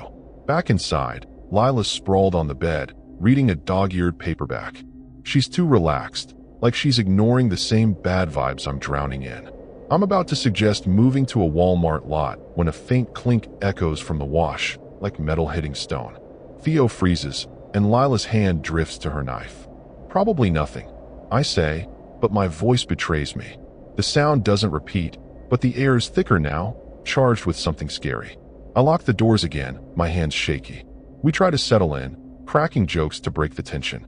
Theo strums a cheesy campfire song, but it feels forced, like whistling past a graveyard. Lila's reading, but her eyes flick to the windows every few seconds. I'm fiddling with the radio, searching for a signal, when I notice the cooler's open, a soda can missing. "Who took it?" I ask, half laughing. Nobody answers. Theo swears he didn't, and Lila just shrugs. It's a small thing, but it gnaws at me, a tiny crack in the night's already fragile shell. I lie on my bed, staring at the van's ceiling, the string lights casting soft shadows. Theo's snoring softly, and Lila's still reading, her knife within reach. I tell myself it's just one night, that we'll hit a proper campground tomorrow. But the clink from the wash keeps replaying in my head, and the gas station's decay feels like it's seeping into the van. The horror's quiet, just a whisper, but it's there, curling around us like smoke. I'm half asleep when I hear it again, a single, sharp clink, closer now, right outside the van. My eyes snap open, heart pounding. The curtains are shut, but I swear something's out there, watching, waiting for us to make a move. I grip the flashlight under my pillow, the weight of the night pressing down, and I know this place isn't as abandoned as it seems. Sunlight creeps through the van's curtains, but it doesn't chase away the chill in my bones. I'm Nora Cade, 28, from Flagstaff, and this abandoned gas station off Camelback Road in Phoenix is starting to feel like a mistake. Last night's clink outside the van kept me up, my mind spinning worst-case scenarios. Theo sprawled across the passenger seat, snoring, his guitar propped against the dash. Lila's awake, sitting cross-legged in the back, sharpening her knife with a whetstone. Her calm is unsettling, like she's braced for something I'm not ready to face. The air smells of stale coffee and desert dust, and the horror of this place is sinking deeper. I try starting the van, but the engine clicks uselessly, a dead sound that makes my stomach drop. Great, I mutter, popping the hood. Theo stirs, rubbing his eyes. What's wrong? He asks, voice thick with sleep. I shrug, but panic's creeping in. The battery's fine, but something's off, maybe the starter. Lila climbs out, stretching, her knife tucked into her belt. She scans the lot, her gaze lingering on the dry wash beyond the fence. This place gives me the creeps, she says, and for once, I'm glad someone else feels it. Theo and I poke around the engine, but we're no mechanics. Could be a loose wire, he guesses, tugging at cables. I'm about to snap at him when I notice Lila's gone still, staring at the gas station's boarded-up door. What? I ask, following her gaze. She points to a rusty padlock on the door. It's hanging open, the chain dangling. That was locked last night, she says, voice low. My skin prickles. I don't remember checking it, but the disturbing implication hits hard. Someone's been here, maybe while we slept. We debate our options. The nearest auto shop is a couple miles away, but walking through this sketchy area feels like begging for trouble. Theo suggests checking the gas station for tools or a phone, but Lila's against it. That place reeks of bad news, she says, gripping her knife. I agree, but the van's not moving, and we can't just sit here. Against my better judgment, I nod to Theo. Quick look in and out. Lila sighs but follows, her reluctance mirroring the dread in my gut. The gas station's door creaks as Theo pushes it open, revealing a dark, musty interior. The air's thick with mildew and something sharper, like old blood. Shelves are toppled, candy wrappers and shattered glass crunching underfoot. Theo's got his phone's flashlight, sweeping it across faded posters and a cracked counter. Lila stays close, her knife out, eyes darting to every shadow. I'm clutching a tire iron I grabbed from the van, my heart pounding. The place feels wrong, like it's holding its breath, waiting for us to slip up. We find nothing useful, no tools, no phone, just dust and decay. Theo's about to call it quits when Lila freezes, pointing her flashlight at a corner. There's a pile of stuff, cans, bottles, a torn backpack, arranged in a neat circle like a shrine. In the center is a single shoe, scuffed and stained with something dark. That's not normal, Theo whispers, his voice shaky. My stomach churns. It's not just creepy, it's deliberate, a message we're not meant to ignore. The horror's no longer a feeling, it's staring us in the face. We back out, the door slamming shut behind us. Back at the van, I'm shaking, the tire iron still in my hand. Theo's pale, muttering about leaving now, but Lila's focused, scanning the lot like a hawk. Someone's been here, she says, pointing to fresh tire tracks in the dust, not ours. They lead toward the wash, disappearing into the scrub. My mind races, those clinks last night, the open padlock, now this. Someone's watching, and they're not shy about it. I'm about to suggest hot wiring the van when a low hum cuts through the air, like an engine idling, coming from the wash. We freeze, straining to listen. The hum stops, replaced by a faint rustle, like footsteps in the brush. "We need to go," Lila says, her voice urgent. Theo's already grabbing his bag, but I hesitate, glancing at the van. Everything I own is in there. My home, my life. Leaving it feels like defeat, but staying feels like suicide. The scary truth is sinking in. We're not alone, and whoever's out there is closing in. We're packing essentials when I notice something else. The cooler's open again, another soda missing. "Seriously?" I snap, glaring at Theo. He swears it wasn't him, and Lila's too busy watching the wash to care. It's a small thing, but it's driving me nuts, like someone's toying with us. The rustling in the wash gets louder, closer, and my heart's in my throat. We're out of time, and the horror's no longer just a shadow. It's here, waiting for us to make our move. The rustling in the wash stops, but my heart's still jackhammering. I'm Nora Cade, 28, from Flagstaff, and this abandoned gas station off Camelback Road in Phoenix is no longer just creepy. It's a cage. Theo's clutching his backpack, eyes wide, while Lila's crouched by the van, knife in hand, staring at the dry wash like it's about to spit out a monster. The tire tracks we found, the open padlock, that weird shrine inside the gas station. It's all screaming danger, but the missing soda cans are what's gnawing at me, a petty detail that feels like a taunt. The air's thick, the horror no longer a whisper but a roar, and I know we've overstayed our welcome. I grab the tire iron, my hands slick with sweat. "We need to move," I say, voice low. Theo nods, but he's frozen, like a deer in headlights. Lila's already edging toward the fence, her movements sharp, like she's done this before. I'm about to follow when a new sound cuts through, a low, guttural chuckle coming from the wash. It's human, but wrong, like it's mocking us. My blood runs cold. What the hell was that? Theo hisses, his voice cracking. Lila doesn't answer, just motions for us to stay low. We duck behind the van, my pulse pounding in my ears. The chuckle stops, replaced by a slow, deliberate crunch of gravel, like someone's walking toward us. I peer under the van, catching a glimpse of boots. Heavy, scuffed, moving with purpose. They stop just beyond the fence, maybe 30 feet away. I can't see the person, but the air shifts, heavy with something disturbing. Lila's gripping her knife, so tight her knuckles are white, and Theo's breathing hard, clutching my arm. The van's no shield now. It's a trap, and we're sitting ducks. I whisper for everyone to stay quiet, but Theo's panic betrays him. "We gotta run," he says, too loud, and the boots shift, gravel crunching again. My heart lurches. "Shut up," Lila hisses, but it's too late. A shadow moves across the wash, tall and lean, carrying something long. A bat, maybe, or a pipe. It's not rushing, just pacing, like it's savoring our fear. The horror's real now, no longer a vague feeling but a figure stalking us, and I'm kicking myself for not leaving last night when that first clink woke me. We need a plan, fast. The gas station's a dead end, and the van's still broken. Running's our only shot, but the open road feels like a gauntlet with that thing out there. Lila points to a gap in the fence, leading to a side street. "We go now, or we're done," she says, her voice steady despite the fear in her eyes. I nod, but Theo's shaking his head, muttering about hiding in the van. I grab his shoulder, forcing him to look at me. "We stay, we die," I say, and the scary truth in my words snaps him out of it. We're about to bolt when the figure steps into view, just beyond the fence. It's a man, tall, in a tattered jacket, his face half hidden by a baseball cap. He's holding a metal bat, dragging it along the ground, the scrape sending chills down my spine. He doesn't speak, just tilts his head, like he's studying us. My stomach twists. He's not some random drifter. The way he moves, the chuckle, the shrine, it's all him, and he's been playing with us since we got here. The horror's staring us down, and I can't look away. Lila's the first to move, sprinting for the fence gap. I shove Theo after her, tire iron in hand, my legs pumping.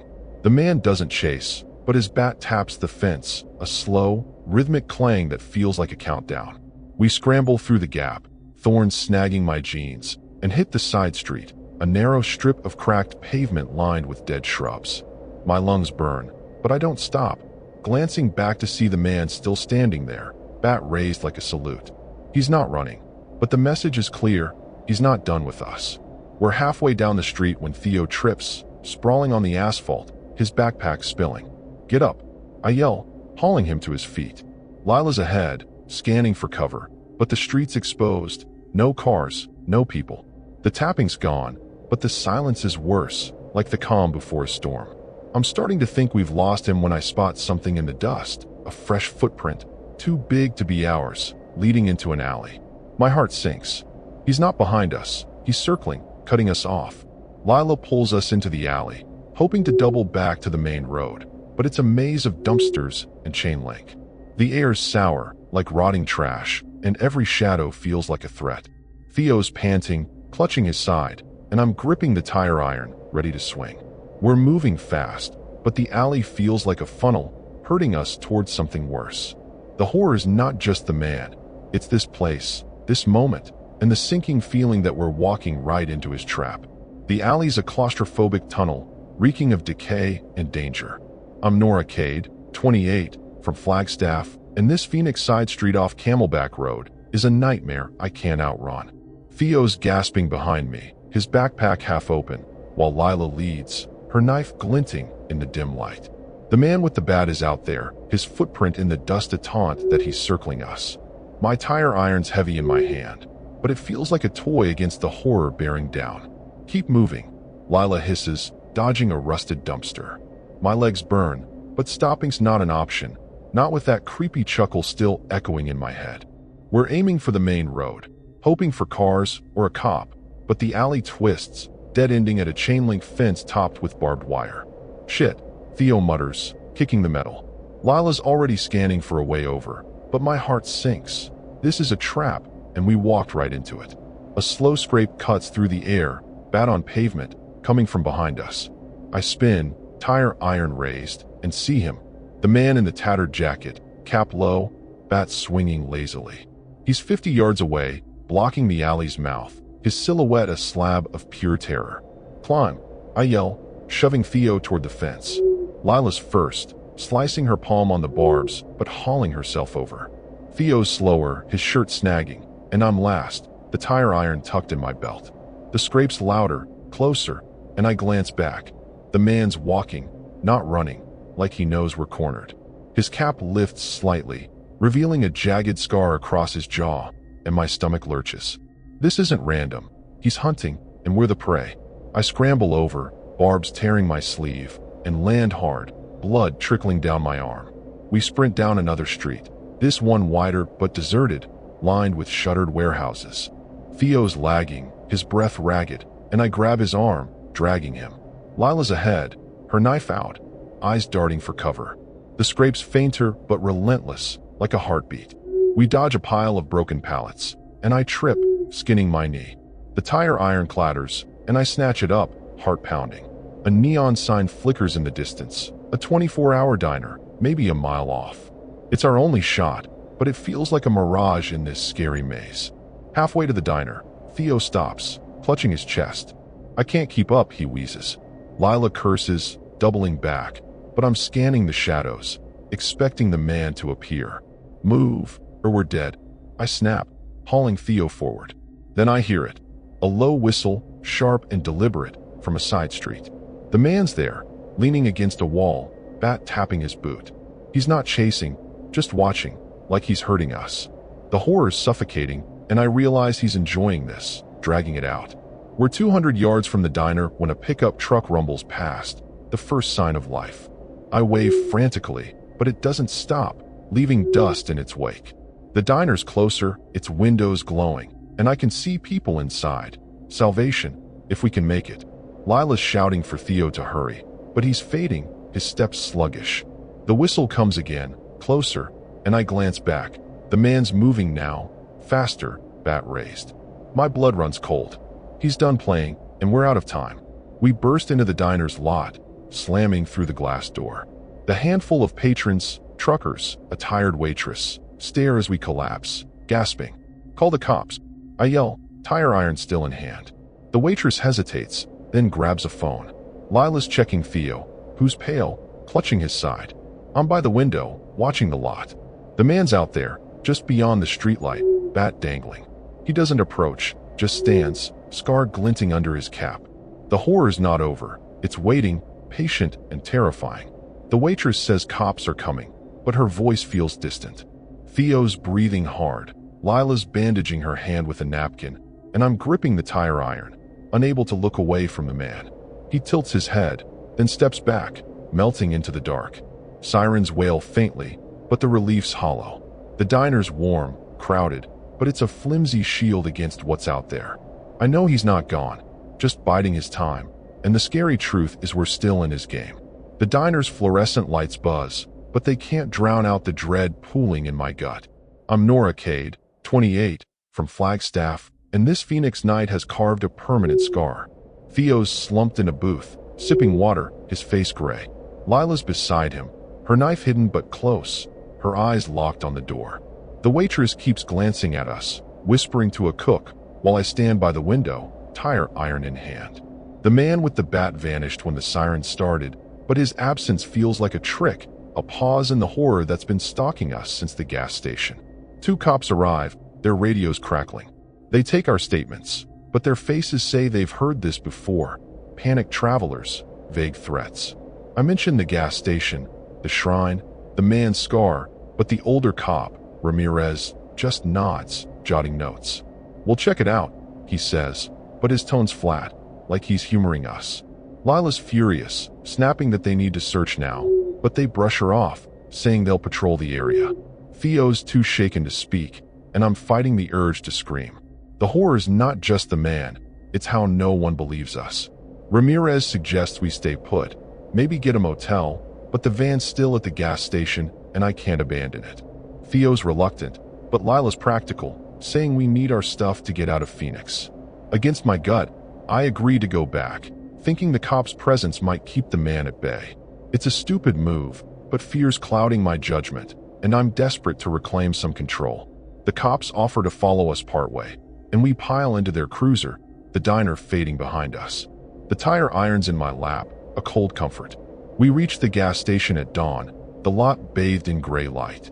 The van's untouched, but the air's wrong, heavy with that same disturbing weight.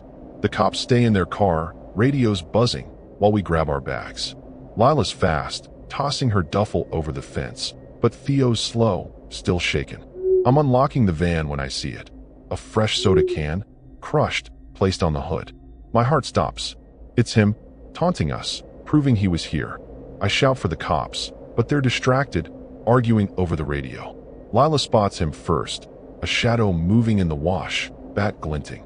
"Nora," she yells, and I spin, tire iron raised. He's closer, cap low, scar stark in the morning light.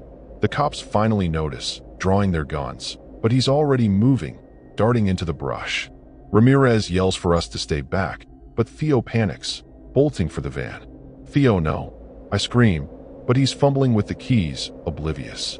The man reappears, impossibly fast, bat swinging. It connects with Theo's head, a sickening crack, and he collapses, blood pooling. Lila screams, and I lunge, swinging the tire iron. But the man's gone, vanishing into the wash. The cops are shouting, firing into the brush, but it's too late. Theo's still, his eyes open, blank.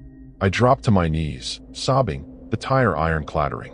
Lila's frozen, her knife useless, and the cops are radioing for backup, their voices frantic. The horror's not just the man, it's this moment, Theo's blood on my hands, the tragedy of my choice to come back. We're taken to a hospital, then a precinct, where we give statements through tears. The cops find nothing in the wash, no man, no bat, just Theo's body and that crushed can. Lila disappears a week later, leaving a note saying she can't stay. I sell the van, move back to Flagstaff, but the nightmares don't stop. The man's scar, Theo's blank eyes, the soda can, they haunt me, a reminder of the night I lost everything. The news mentions another attack near Camelback Road, but the man's a ghost, untouchable. I keep Theo's guitar, a piece of him I can't let go. The tragedy isn't just his death, it's the guilt, the what-ifs, the horror that I led us into that gas station. Vanlife was my escape, but it became a trap, and I'll never outrun the man with the bat. He's out there, waiting for the next lost soul, and I'm left with the terrifying truth. I survived, but at a cost I'll never repay.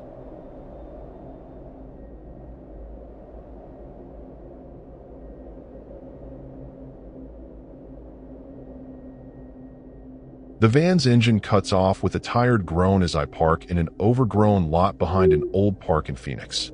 I'm Juniper Hale, 30 years old, from Sedona, Arizona, and this Dodge Ram van has been my home for 3 years, a rolling sanctuary of solar panels and thrift store rugs. The park, near 32nd Street, is a forgotten patch of cracked basketball courts and rusted swings, swallowed by desert weeds. It's late, the moon a thin sliver, and the air's got that dry, dusty bite. I'm used to off-grid spots, but this one's got a disturbing vibe, like the shadows are holding grudges. I pull the blackout curtains tight, hoping to disappear for the night. I've got company this time, which isn't my usual. My old friend Soren Tate, 33, is crashed out in the passenger seat, his lanky frame folded awkwardly. He's a freelance photographer from Sedona, down for a weekend of urban exploring. Soren's got a knack for finding beauty in decay, but his optimism's grating tonight. In the back, there's Veda Quinn, 26, a barista I met at a coffee shop last week. She's curled up on a beanbag, scrolling her phone, her purple-dyed hair glowing under my string lights. Veda's restless, always chasing a story, but there's a sharpness to her I haven't figured out yet. The lot's a mess, broken bottles, faded graffiti, and a burned-out car husk in the corner. I lock the doors, double-checking the latches, a ritual that's kept me safe through sketchy nights. Soren stirs, yawning. "This place looks like a zombie movie set," he says, half grinning. I roll my eyes, but the creepy feeling's hard to shake. Veda glances up, her eyes flicking to the windows. "You sure we're good here?" she asks, voice low. I nod, but my gut's already nodding, whispering that this park's not as empty as it seems. Inside, the van's cozy, books stacked on a shelf, a tiny stove, a cooler packed with snacks. I offer Soren and Veda some chips, trying to lighten the mood, but the silence outside is heavy, like it's pressing against the windows. Soren's flipping through his camera, showing off shots of abandoned buildings, but his chatter feels forced. Veda's still on her phone, texting someone, her fingers moving fast. I'm about to ask who when a faint thud echoes from the park, like something heavy hitting the ground. We all freeze, the horror creeping in slow. I grab my flashlight, peering through a curtain gap. The lot's dark, the park beyond it a tangle of shadows. Probably just a branch, I say, but my voice wavers. Soren's not buying it, his grin gone. Veda sets her phone down, her hand drifting to a pocket knife on her belt. "Just in case," she says, echoing a vibe that's too calm for comfort.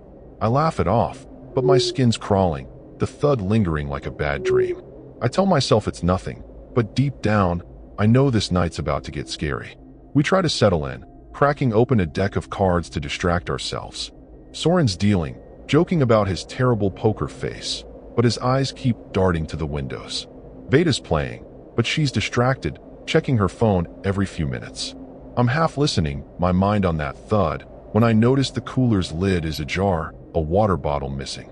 Who took it? I ask, annoyed. Soren shrugs, and Veda says she didn't touch it. It's a small thing, but it bugs me, like a crack in the van's safety. I step outside to check the lot, needing to shake the unease. The air's cool, the park's silent except for the rustle of weeds. The basketball court's nets hang like nooses, and the swings creak faintly, though there's no wind.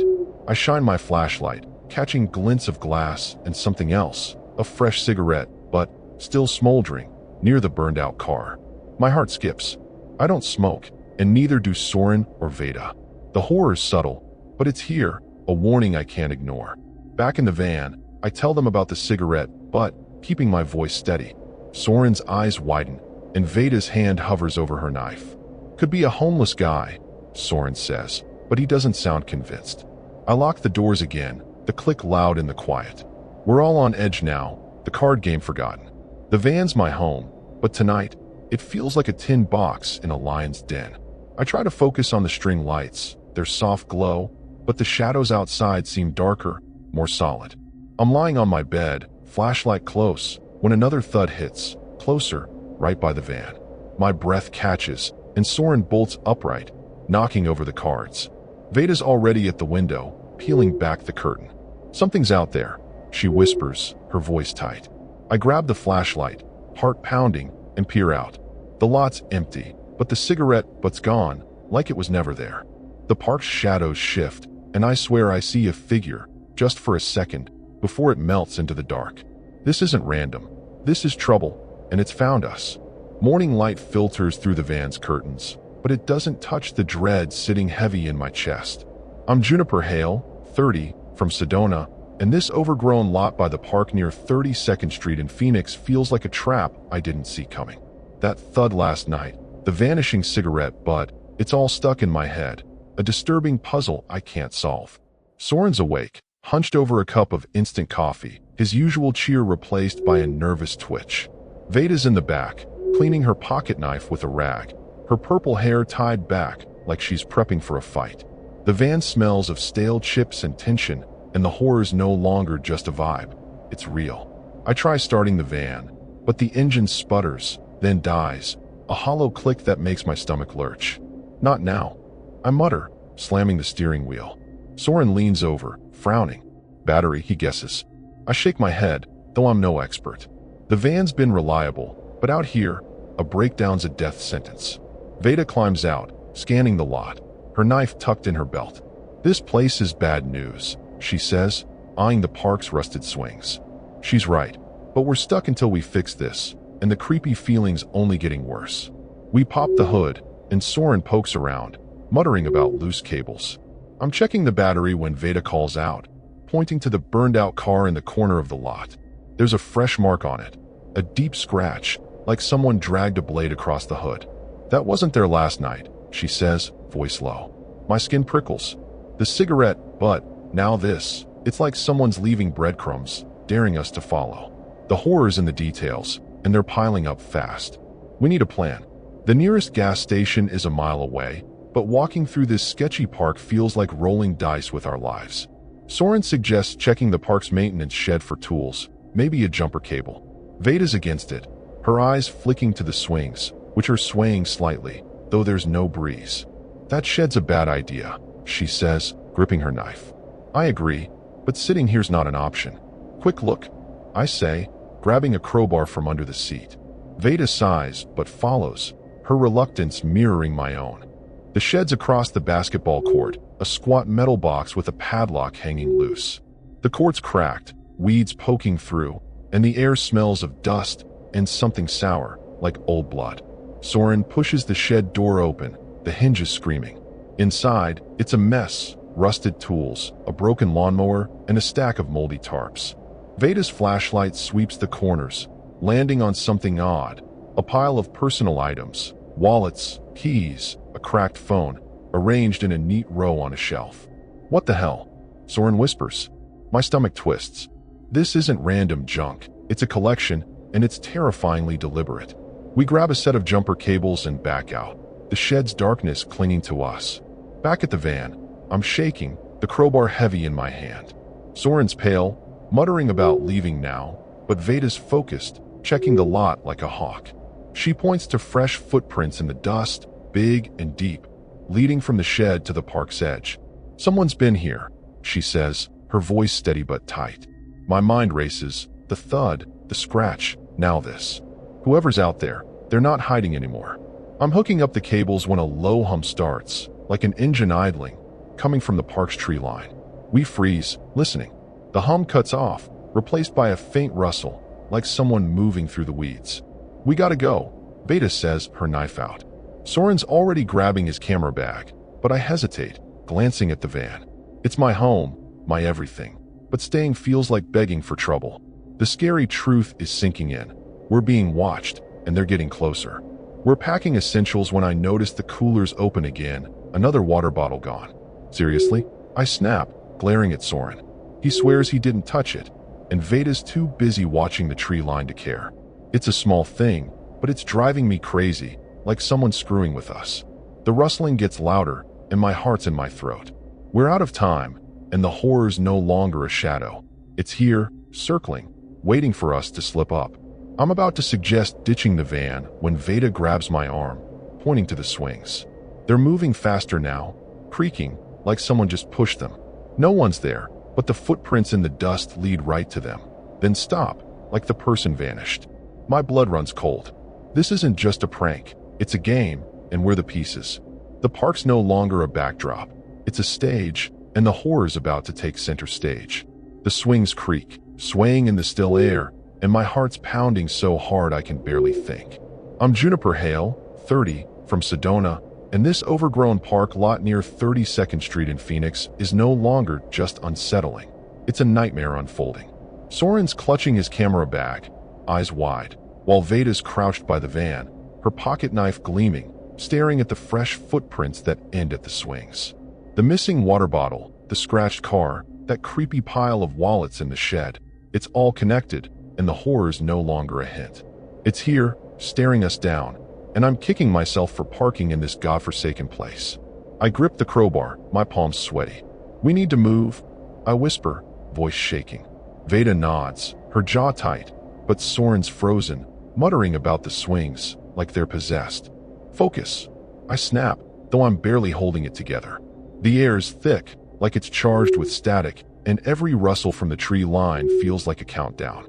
Veda points to a path through the park, leading to a main road. That's our way out, she says, but her eyes say she's not sure we'll make it. We're about to bolt when a new sound stops us cold. A low, rasping laugh coming from the tree line. It's human, but twisted, like it's scraped from the bottom of a soul. My skin crawls. What the fuck was that? Soren hisses, his voice breaking. Veda's knife hand steadies, but her face pales. I peer into the shadows, catching a flicker of movement. Something tall, moving slow, deliberate. It's not an animal, not a trick of the light. It's a person, and the horror of their presence hits like a punch. I motion for silence, but Soren's breathing too loud, his panic a beacon. The laugh comes again, closer, followed by a heavy crunch of boots on gravel. I duck behind the van, pulling Soren with me, while Veda flattens against the tire. Through a gap in the weeds, I see him, a man, broad-shouldered, in a stained hoodie, holding a machete. The blade's rusted but sharp, dragging in the dirt, leaving a trail. His face is hidden, but the way he moves, slow and sure, screams predator. This is no random creep. He's the one leaving footprints, stealing bottles, building that shrine. We can't stay here, Veda whispers, her voice barely audible. I nod, but every option feels like a trap. The van's dead, the path's exposed, and hiding's a death sentence. Soren's shaking, his camera slipping from his hands, and I grab it before it hits the ground. The man's closer now, maybe 40 yards away, near the basketball court. He stops, tilting his head, like he's listening. Then he raises the machete, tapping it against a rusted hoop, the clang echoing like a death knell. The horror's not just in his blade. It's in his patience, his control. Veda's the first to move, signaling for the path.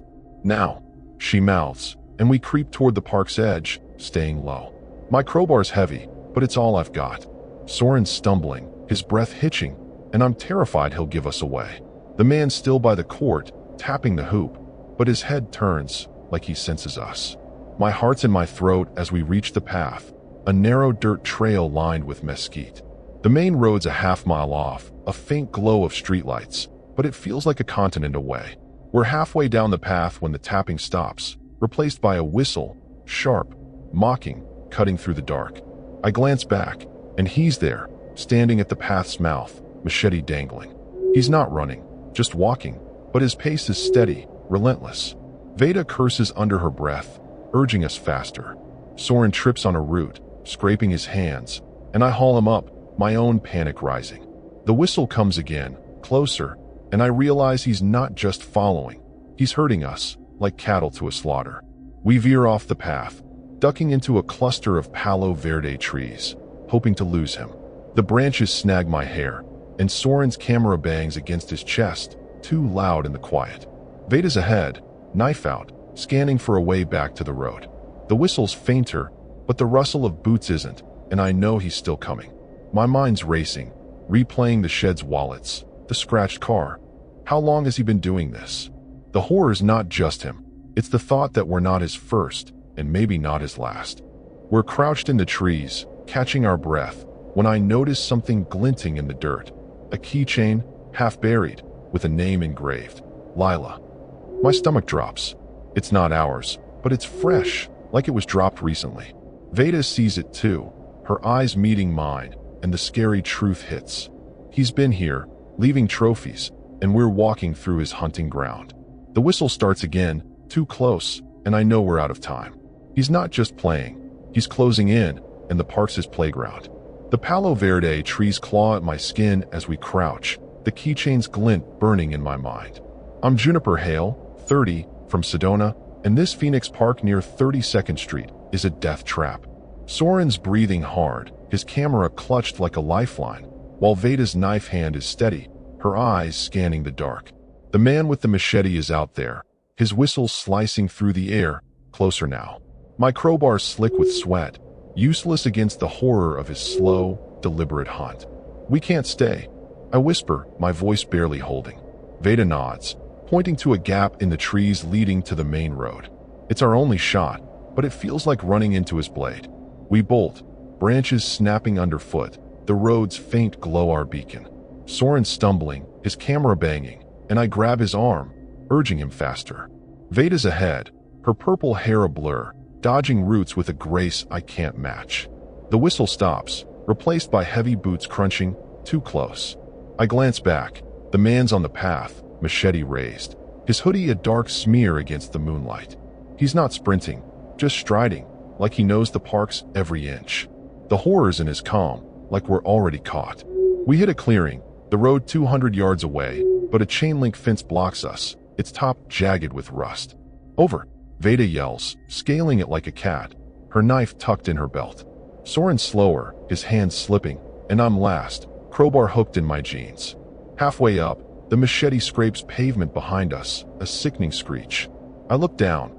He's there, 30 yards off, staring up, his face still hidden, but his scar visible, a pale slash under his hood. My heart lurches, and I nearly fall, the horror of his gaze freezing me. I vault over, landing hard, my ankle twisting. Soren's gasping, Veda's pulling him along, and we sprint down a sidewalk, streetlights flickering. The road's busy, cars whizzing by, but no one stops. My lungs burn, the crowbar banging against my hip, and Soren slowing, his face pale. Keep going, I shout, but the scrape's back, fainter but relentless, like he's pacing us. A strip mall's ahead, its parking lot lit up, a 24-hour laundromat glowing. It's not safe, but it's something, and we're running out of options. We're 50 yards from the laundromat when Soren trips, sprawling on the asphalt, his camera skidding. Get up, Veda snaps, hauling him, but he's winded, clutching his side. I grab the camera, my eyes darting back. The man's there, across the street, machete tapping a stop sign, the clang a taunt. He's not rushing, just watching, like a wolf waiting for the weak to fall. The horror's suffocating, and I realize he's toying with us, dragging this out. I pull Soren to his feet, my ankle throbbing, and we stagger toward the laundromat. The laundromat's door jingles as we burst in, the hum of dryers a jarring normalcy. A lone woman folding clothes stares, startled, as I yell for her to call 911. She fumbles for her phone, and Veda locks the door, her knife out. Soren collapses on a bench, gasping, while I grip the crowbar, watching the lot through the glass. The man's out there, by a dumpster, machete dangling. He doesn't move, just stands, his scar catching the neon light. The horror's not the blade, it's his patience, like he knows we can't hide forever. The woman's on the phone, describing us as 3 scared kids, and I want to scream that we're not kids, we're hunted. Veda's checking Soren, who's pale, muttering about his camera. I'm by the window, the crowbar heavy, when the man shifts, stepping closer. My breath catches. He raises the machete, pointing it at the glass, and the woman gasps, dropping her phone. Sirens wail in the distance, faint but growing, and the man pauses, then slips behind the dumpster, gone like smoke. The relief's hollow. He's not done, just waiting. We huddle by the dryers, the woman babbling about never coming here at night. The sirens get louder, and I pray the cops take us seriously. Veda's knife is still out, Soren's shaking, and I'm clutching the crowbar, the keychain's name, Lila, burning in my mind. The laundromat's bright, but it's a flimsy shield against the terror outside. The man's out there, and the scary truth is we're still in his sights, caught in a game we never asked to play. The laundromat's fluorescent glow feels like a lie, the dryers hum mocking our panic. I'm Juniper Hale, 30, from Sedona, and this Phoenix night has broken something in me. Soren slumped on a bench, clutching his camera, while Veda's by the door, knife ready, her eyes never leaving the lot. The woman who called 911 is crying, her laundry forgotten, and I'm gripping the crowbar, my ankle throbbing. The man with the machete vanished when the siren started, but his scar, his whistle, linger like a curse. The horror's not gone. It's waiting, and I know we're not safe. 2 cops arrive, their flashlights sweeping the lot. They're gruff, taking our statements with skeptical frowns, like we're spinning a ghost story. I show them the keychain, mention the shed's wallets, the man's scar, but the younger cop, Delgado, just shrugs. We'll check the park, he says, but his tone says he's humoring us. Veda's furious, her voice sharp as she describes the machete, but they wave her off, promising a patrol. Soren's barely coherent, mumbling about his photos, and I'm fighting despair. The horror's not just the man, it's how no one sees the danger. Delgado suggests a motel, but the van's back at the park, my whole life inside. Veda's practical, saying we need our stuff to leave Phoenix, but Soren's reluctant, his eyes haunted. I'm torn, the crowbar heavy in my hand, but I agree to go back, thinking the cop's presence might deter the man. It's a reckless choice, driven by exhaustion and desperation, and Veda's warning glance says she knows it. The cops offer to escort us, and we pile into their cruiser, the laundromat's lights fading. My gut screams to run, but I ignore it, a fatal mistake. We reach the park at dawn, the lot gray and silent. The van's untouched, but the swings are still, the air thick with that disturbing weight. The cops stay in their car, radios crackling, while we grab our bags. Veda's fast, tossing her pack over, but Soren's slow, fumbling with his camera. I'm unlocking the van when I see it, a fresh footprint, deep, by the driver's door, with a crushed water bottle beside it. My heart stops. It's him, marking us, proving he's here. I yell for the cops, but they're distracted, chatting on the radio. Veda spots him first, a shadow by the basketball court, machete glinting. "Juniper," she shouts, and I spin, crowbar raised. He's closer, hood low, scar stark in the morning light. The cops finally notice, drawing guns, but he's moving, sprinting toward us. Soren panics, bolting for the van's open door. "No," I scream, but he's inside, fumbling the keys. The man's on him in seconds, machete flashing. It slices Soren's arm, blood spraying, and he collapses, screaming. Veda lunges, knife slashing, but the man's too fast, knocking her down with the machete's hilt. I swing the crowbar, catching his shoulder, but he barely flinches, his scar twisting as he grins. The cops are shouting, firing, but their shots miss, kicking up dirt. The man grabs Soren, dragging him toward the trees, and I'm frozen, the horror overwhelming. Veda's up, blood on her face, screaming for me to run. I stumble after them, crowbar raised, but the man's gone, Soren with him, swallowed by the park.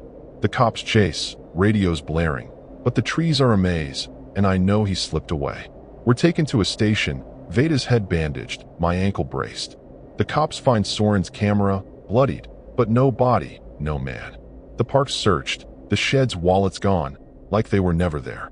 Veda leaves Phoenix, her number disconnected, and I'm back in Sedona, the van sold. The news reports a missing hiker near 32nd Street, but the man's a phantom, untouchable.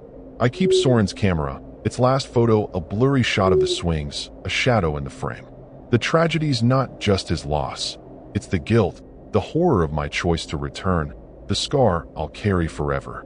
The man's out there, hunting, his machete waiting for the next van to park in the wrong place. Vanlife was my freedom, but it led me to a darkness I can't escape. The keychain's name, Lila, haunts me, a reminder of the others he's taken. I survived, but the terrifying truth is I'm not whole, and he's still watching, biding his time for the next game.